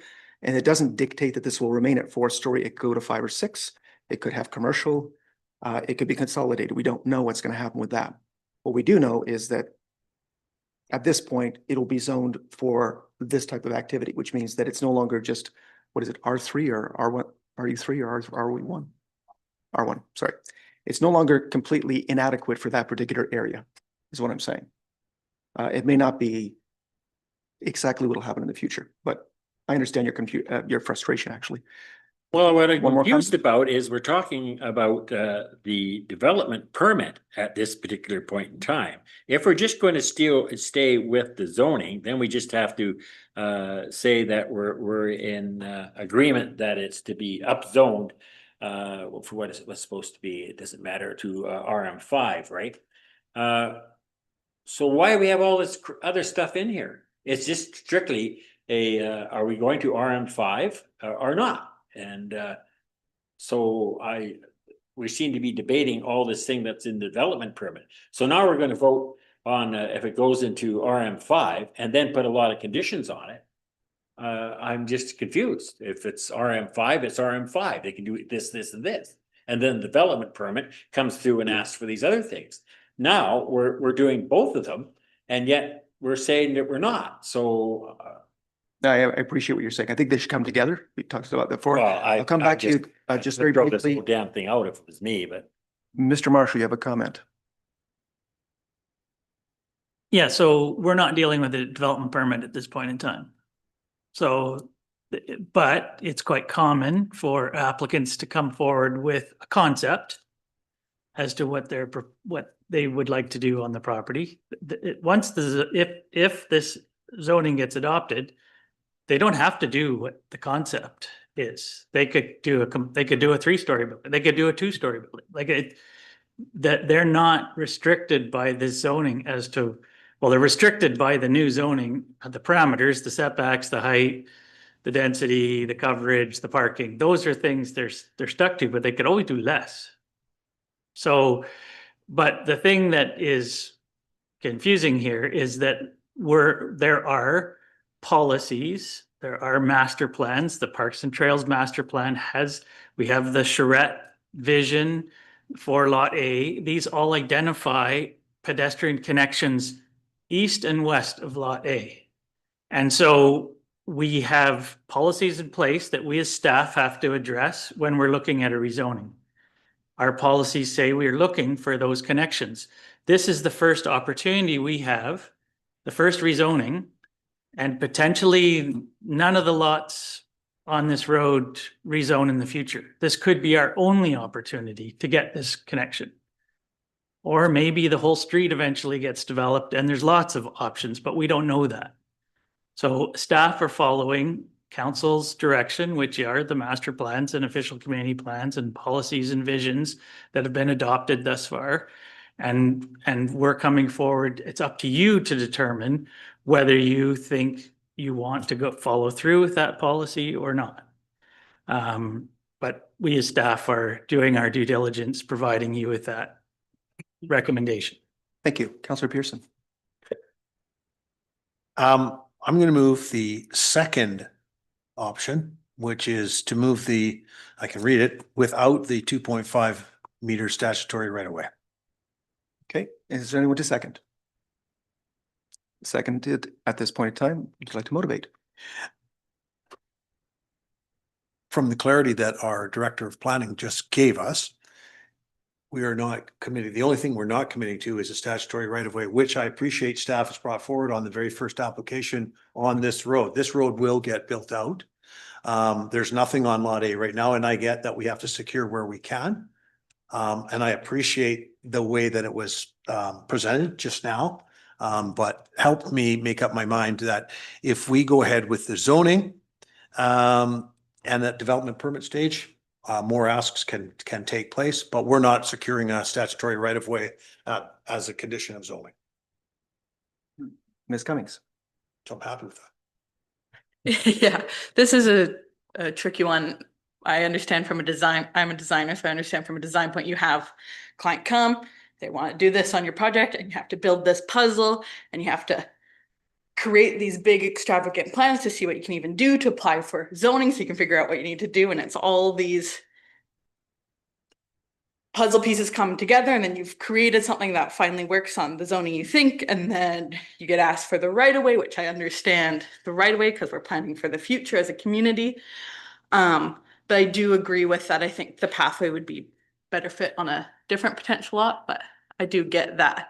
Right now we have this opportunity, but there's not even a park there yet. So I support Councillor Pearson on that. Councilor Beddoes. Yeah, well, I oppose it. Not because it's but no, I think I listened to Mr. Marshall and he said we have to plan for the future. We don't know what other opportunities are coming up. I suspect that Townsend Road would be further developed. But I go back to the charrette, and I was here when they did the charrette, and it was a long, drawn out process that it was just drive you nuts. But it was very clear that we wanted access to that quadrant for the public from more than one direction. And this fits in exactly with what we were looking for back then. And we made a lot of effort. A lot of people were consulted on this. So I would rather see the 2.5 meters, and it's already been a concession because they could have asked for 5 meters. And 2.5 meters, I don't think is, well, I just think trying to stuff these things on these little lots is crazy. My whole idea, that area, somebody would consolidate, but I know you probably tried. Consolidate other lots. So no, I will oppose that. I think that right away needs to be in there. I think that we have to look at the future of Sooke, and I've seen too many times over the years in Sooke that we made these concessions and then regretted it farther down the line. Somebody comes along and say, well, why isn't there more access to that quadrant of the park? So I will oppose option 2. Anyone? Councilor Bateman. Okay, well, I'm a procrastinator by nature, so that's why option C kind of appealed to me, but it sounds to me like we've reached an impasse here. I agree with Councillor Beddoes. This and Mr. Marshall, thank you for that explanation. This is a rare moment in time where we get to lock in a little piece of Sooke's future, and a critical piece, this interconnectivity for pedestrians. We've lost a lot of it with the Home Hardware lot being blocked off and a number of other spots. And yeah, so I will vote in favor of, I'll be voting against this option. Thank you. Mr. Barry? Yeah, I appreciate both sides for sure. And, you know, for 40 years, I worked with developers and builders. I do know there's always options. Hey, you got to cough up more money to buy the lot next door. Arm wrestle them into that, or come up with a different design, obviously. But I do believe, and I've been talking quite a bit about pre-zoning Sooke. So you would know exactly what you're going to get or not going to get buying certain lots along the way. And I think we need to stick to the plan, even though it's hard, perhaps losing that development on that lot or having to downsize it or something. But I do believe we should stick with what staff has recommended. There's been a lot of work put in with the official community plan about the things that Sooke and as a community we're trying to achieve. And I think a pathway like that is one of those achievements. So I will be voting along with that. Thank you. Member Ritz? Yeah, well said, Rob. I agree. I won't be voting for this alternate motion. I think the bird in hand is really important. And I also would say that this is why we desperately need to update our town center plan so that there is more clarity. Yeah, I will oppose it. Thank you. I won't be voting in favor either, although I do love the idea of pre-zoning to 6 stories with commercial. I think that we should be going higher. I think that we need to make it profitable for developers to actually build what we need. So no oppositions there. Just, I think that I would rather, I think like Councillor Bayman, I'd rather this go back and we find a way to get the SRW and make it a viable site. Having said that, at this point, that's not what we're discussing. So I'm going to call the motion. So all in favor? Opposed? The motion is defeated. So now we need a new motion. And we have 2 available at this point, having knocked one of them out. Councillor Beddoes, All right, Chair, I was just willing to make the motion. which one? The option 1, if you're Thank going to you. read it all out. All right. That the land use, I'm sorry, do Oh, you I ask can me read it to? out. Whatever you want. You're the chair. You tell All me right. if you want me to read it, I'll read it out. That the Land Use and Development Committee recommend council give first, second, and third reading to zoning amendment bylaw number 926-600-111-2025, attachment 1, to amend the zoning of the subject property legally described as Lot 9, Section 10, Sooke District Plan 5865, 2103 Townsend Road from large lot residential R1 to town apartment RM5. That the Land Use Development Committee recommend that council give first, second, and third reading to zoning amendment bylaw number 926-600-111-2025, attachment 1, subject to registration of a Section 219 covenant attachment 2, in priority over all the changes on title to secure the following prior to issuance of a building permit. 1, road dedication to meet the town center standards established of bylaw number 925. 2, limitation of building height on the subject property to 4 stories and 17 meters. 3, an affordable housing contribution of 3,000 per residential unit to the district's housing reserve fund. And 4, a 2.5 meter SRW on the subject property for a pathway connection to the property adjacent to the rear lot line.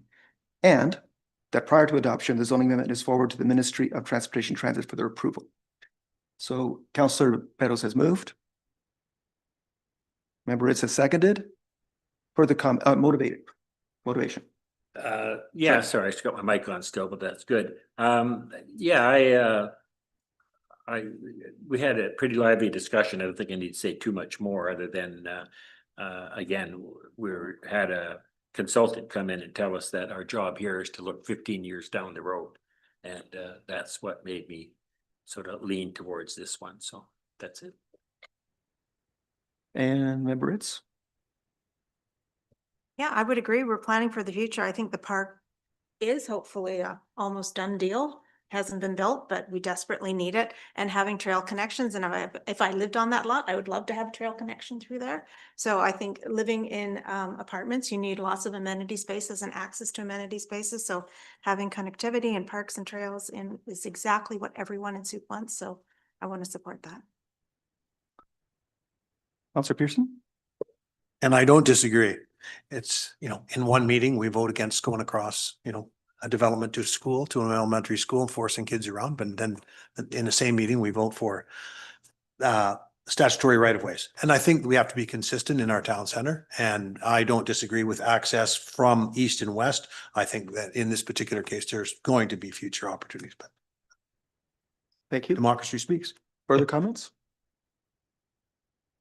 Yes, I'll happily vote in favor of this. I think it's a very creative proposal. It's not a signature 6-story building. It is a 4-story welcoming apartment building on a street that will develop in time. I know that there's a lot of creativity at your company, and you will come up with a solution, a plan B. I look forward to your work at the corner of Sooke Road, of course, with that project. And I think this key necessity to get as much access into Lot A as possible. That will be the library, perhaps the gathering place, and definitely so the community health center. So we need access in there. So there we go. Thank you. Further comments? I'm very excited at the vision and desperately, I'm going to get used desperately, would love to see something like this happen.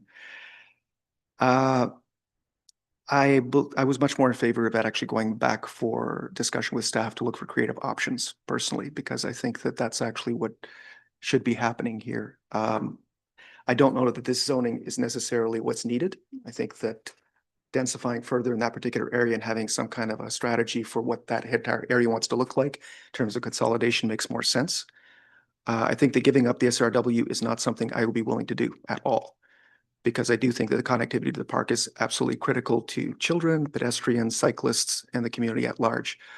And I understand that the site is potentially unviable at a number crunch level with what's in place, but I think we need to change those parameters to make something happen. And I would prefer to have seen that happen. So at this point in time, I won't be voting in favor of this, but we'll see what happens. So all in favor? Opposed? And the motion carries. So moving on, and apologies. Correspondence requiring action. Okay, we're actually gonna, oops, hang on a second. There's nothing there. Give me a moment. Okay, so we have something from earlier on in the agenda that I want to make sure doesn't fall off. And that was some sort of solution in terms of the notices of having council informed of information sessions, or even have the public informed of information sessions. I feel like that might be something to be brought forward to Ms. Moog in terms of how can we actually get this information out to the public and to council, either as an email or something along those lines. I'd like a response from staff in terms of how to approach this and not just let it slide. Thoughts on how to move forward, please.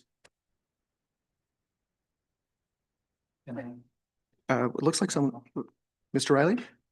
I guess just to provide some background here, the procedures bylaw, when that was adopted, it included the requirements for these public information meetings. And speaking to Ms. Moog's comments as well as mine during that meeting, it was critical that these public information meetings were completely done by the developer and didn't have staff responsibilities. This was due to just capacity limitations within our staffing. We didn't want that responsibility. We do, of course, notify residents prior to first reading in those instances. And the public information meeting was intended to basically replace the public hearing that was being taken away, so to speak, by the new LGA requirements. So anyway, that's just some background on the public information meetings themselves, so that they be OCP consistent rezoning applications for residential development or majority residential development.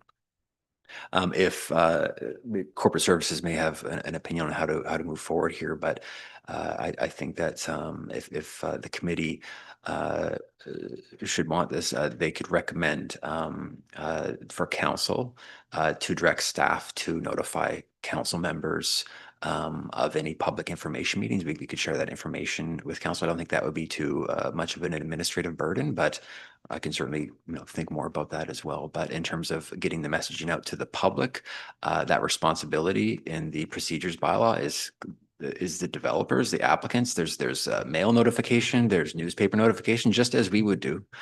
We just confirm that they have done so, and they provide a report to us, and then we attach that report to our staff reports to council. So we really were looking to keep our fingers out of that process. Thank you for that clarity.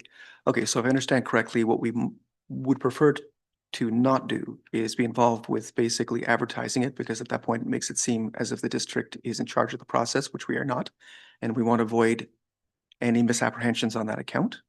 Having said that, it sounds like staff is notified of when an information session is happening, and therefore it would be possible to notify council of when these information sessions are happening. Is that correct?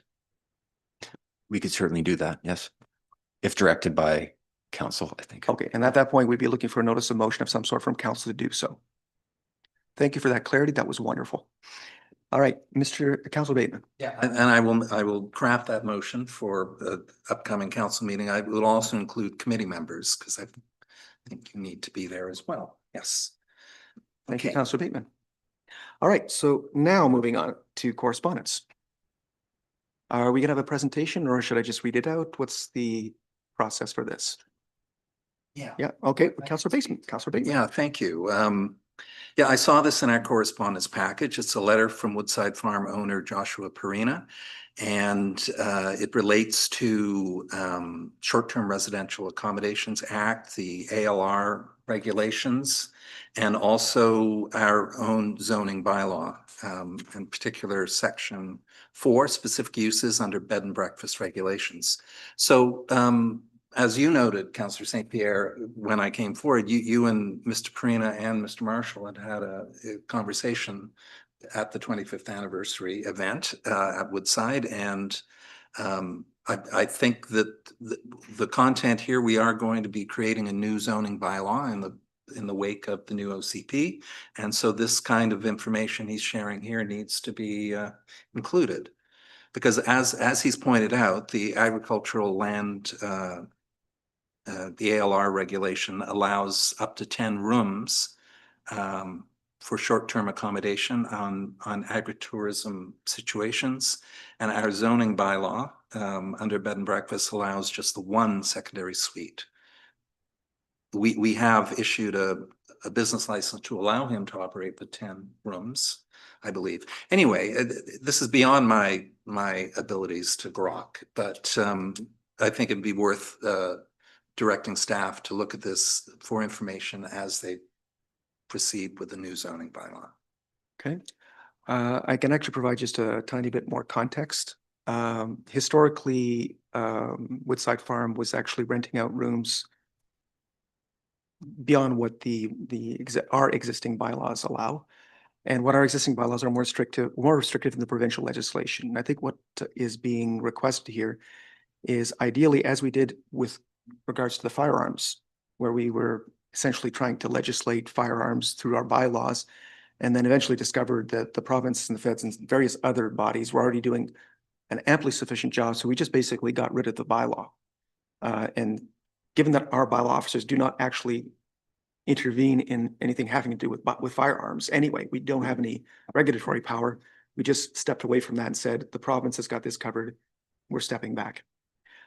This would be for staff, and I would suggest possibly that this might want to go to the CDC committee as well, because what's happening here is that the economic viability of different operations are being affected by restrictions on the number of units that they can actually rent, even when historically that's all that ever happened. So it's not a situation where these rentals were ever available to, provide long-term rentals.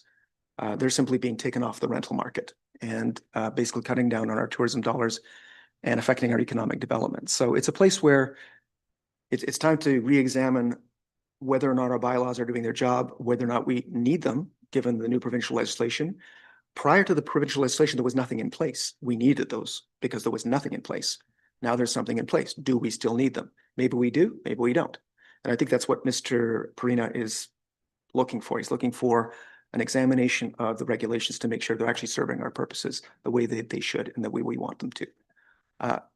I would actually, at this point, want to ask specifically Mr. Marshall, what would be the next best step to take with this particular correspondence, if you would be so kind. Sorry to put you in the hot seat, but I'm going to do it anyway. I'm chair. Yeah. So I did reach out to Mr. Perina a few weeks back, and he just got back to me, said he'd been away on holidays. So he's just back this week. So Mr. Riley and I are planning to get together with the property owner, kind of walk the property, see what's existing on the site, and take a look at the difference between what the ALR allows, what our zoning permits. And obviously, we don't want to be restricting more than what the ALR does, because I personally do see a benefit to these agricultural operations having the additional income from associated, like being able to sell strawberries in a building on the site where you're growing them, and they host weddings there. So wouldn't it be nice to be able to accommodate some of the people from the wedding party, and that this is something we want to encourage in our community. So certainly I don't have any ideas as to exactly how that will unfold, but at this point, but I think it does merit looking at the what's allowed and what's not allowed in the different legislations, and see how we could maybe tweak our zoning if need be in order to allow for what's being done on the property. Thank you. And as I understand it, you've got ALR regulations, you've got new provincial legislation, and you've got our own bylaws. So what's being described to me is a morass of complexities that really restricts where it shouldn't and sometimes pinches where it doesn't have to. And I think that's what we're talking about, looking at and maybe getting a better handle on. Yes. Would we expect any sort of report back either to LUDC, CDC, or somewhere? Like, is this going to, what would be the next step in terms of specifically council, I guess I'm asking?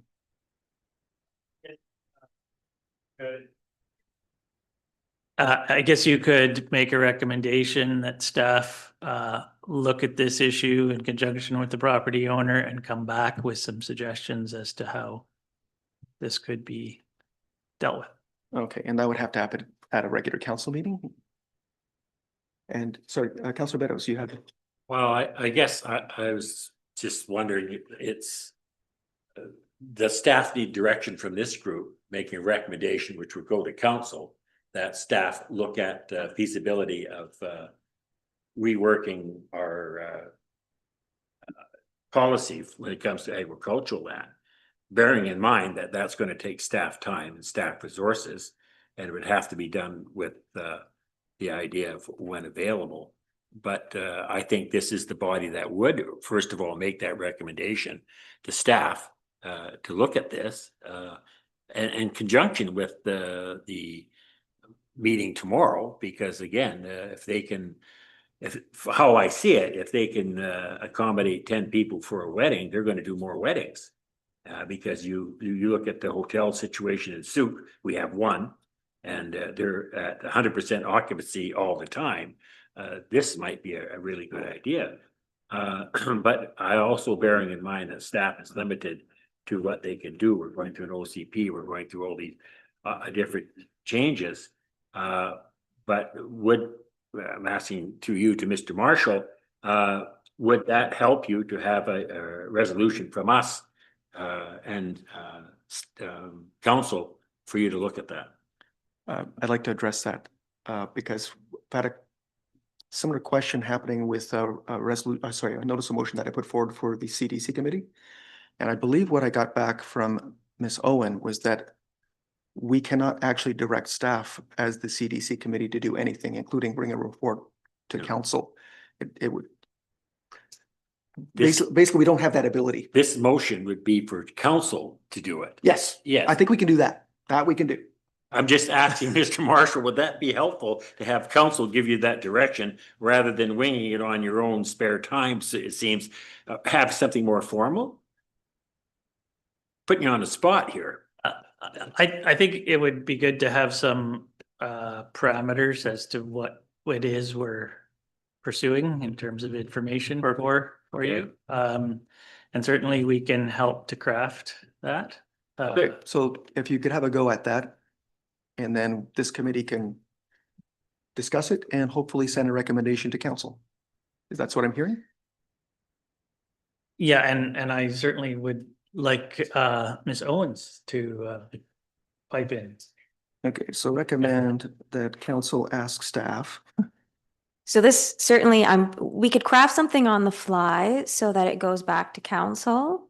In terms of the LUDC is recommending that staff or that council directs staff to, and so we need some guidance as to what is it that the committee wants staff to investigate further on.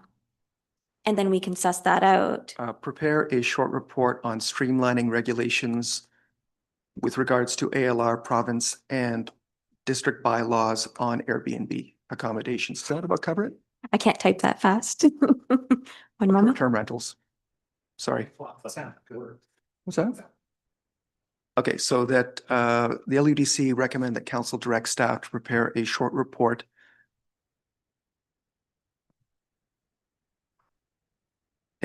sorry, what did I say?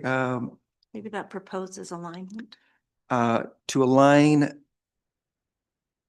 ALR regulations, provincial new provincial legislation and district bylaws with regards to short-term rentals.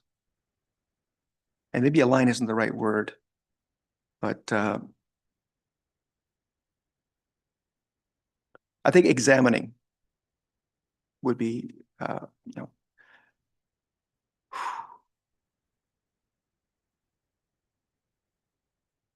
And honestly, I would almost want to add in, On our zone. would this be enough to go on, Mr. Marshall? Good, okay. I got the nod. Okay. All right, sorry. Okay, so I'll make the motion. Does anyone want a second? Second by Ms. Cummings. Oh, she got her hand up first. I'm sorry. I'm sorry. You want to motivate? Yeah, it was your motion. Nah. There's an opportunity. I'm sorry. I think there's an opportunity here. I guess my only concern is burdening staff more than anything. But he has a legitimate complaint here, and it might be something that would be beneficial to not just this community, but lots of communities. So I'm okay with it. I'm just concerned about staff time. That's all. Thank you. Further comments? No? Okay, I'll call the question. Oh, Mr. Barry? Before, I don't know if you've been on that property or not yet, but they've taken an old, farmhouse that was pretty run down and fixed it up really nicely. So it's not like they built a big new building and they want you to add more buildings onto the ALR property. So I'm really in favor of what they're doing there, as far as bringing more people to the community, getting the farm so it's viable. So yeah, it's a real positive thing there, sure. Yeah, and I would agree. I think that seeing what we can do to help them be viable is wonderful, but also seeing if there's spin-off benefits to other similar operators is really important. So I'll be voting in favor of the motion. All in favor? None opposed, motion carries. Thank you very much. And we are now at adjournment. Everyone's favorite. Anyone want to move it? Whoa. Helen Ritz. Oh, wow. Member Ritz, Councillor Bateman, all in favor? None opposed, it carries. Thank you very much, people.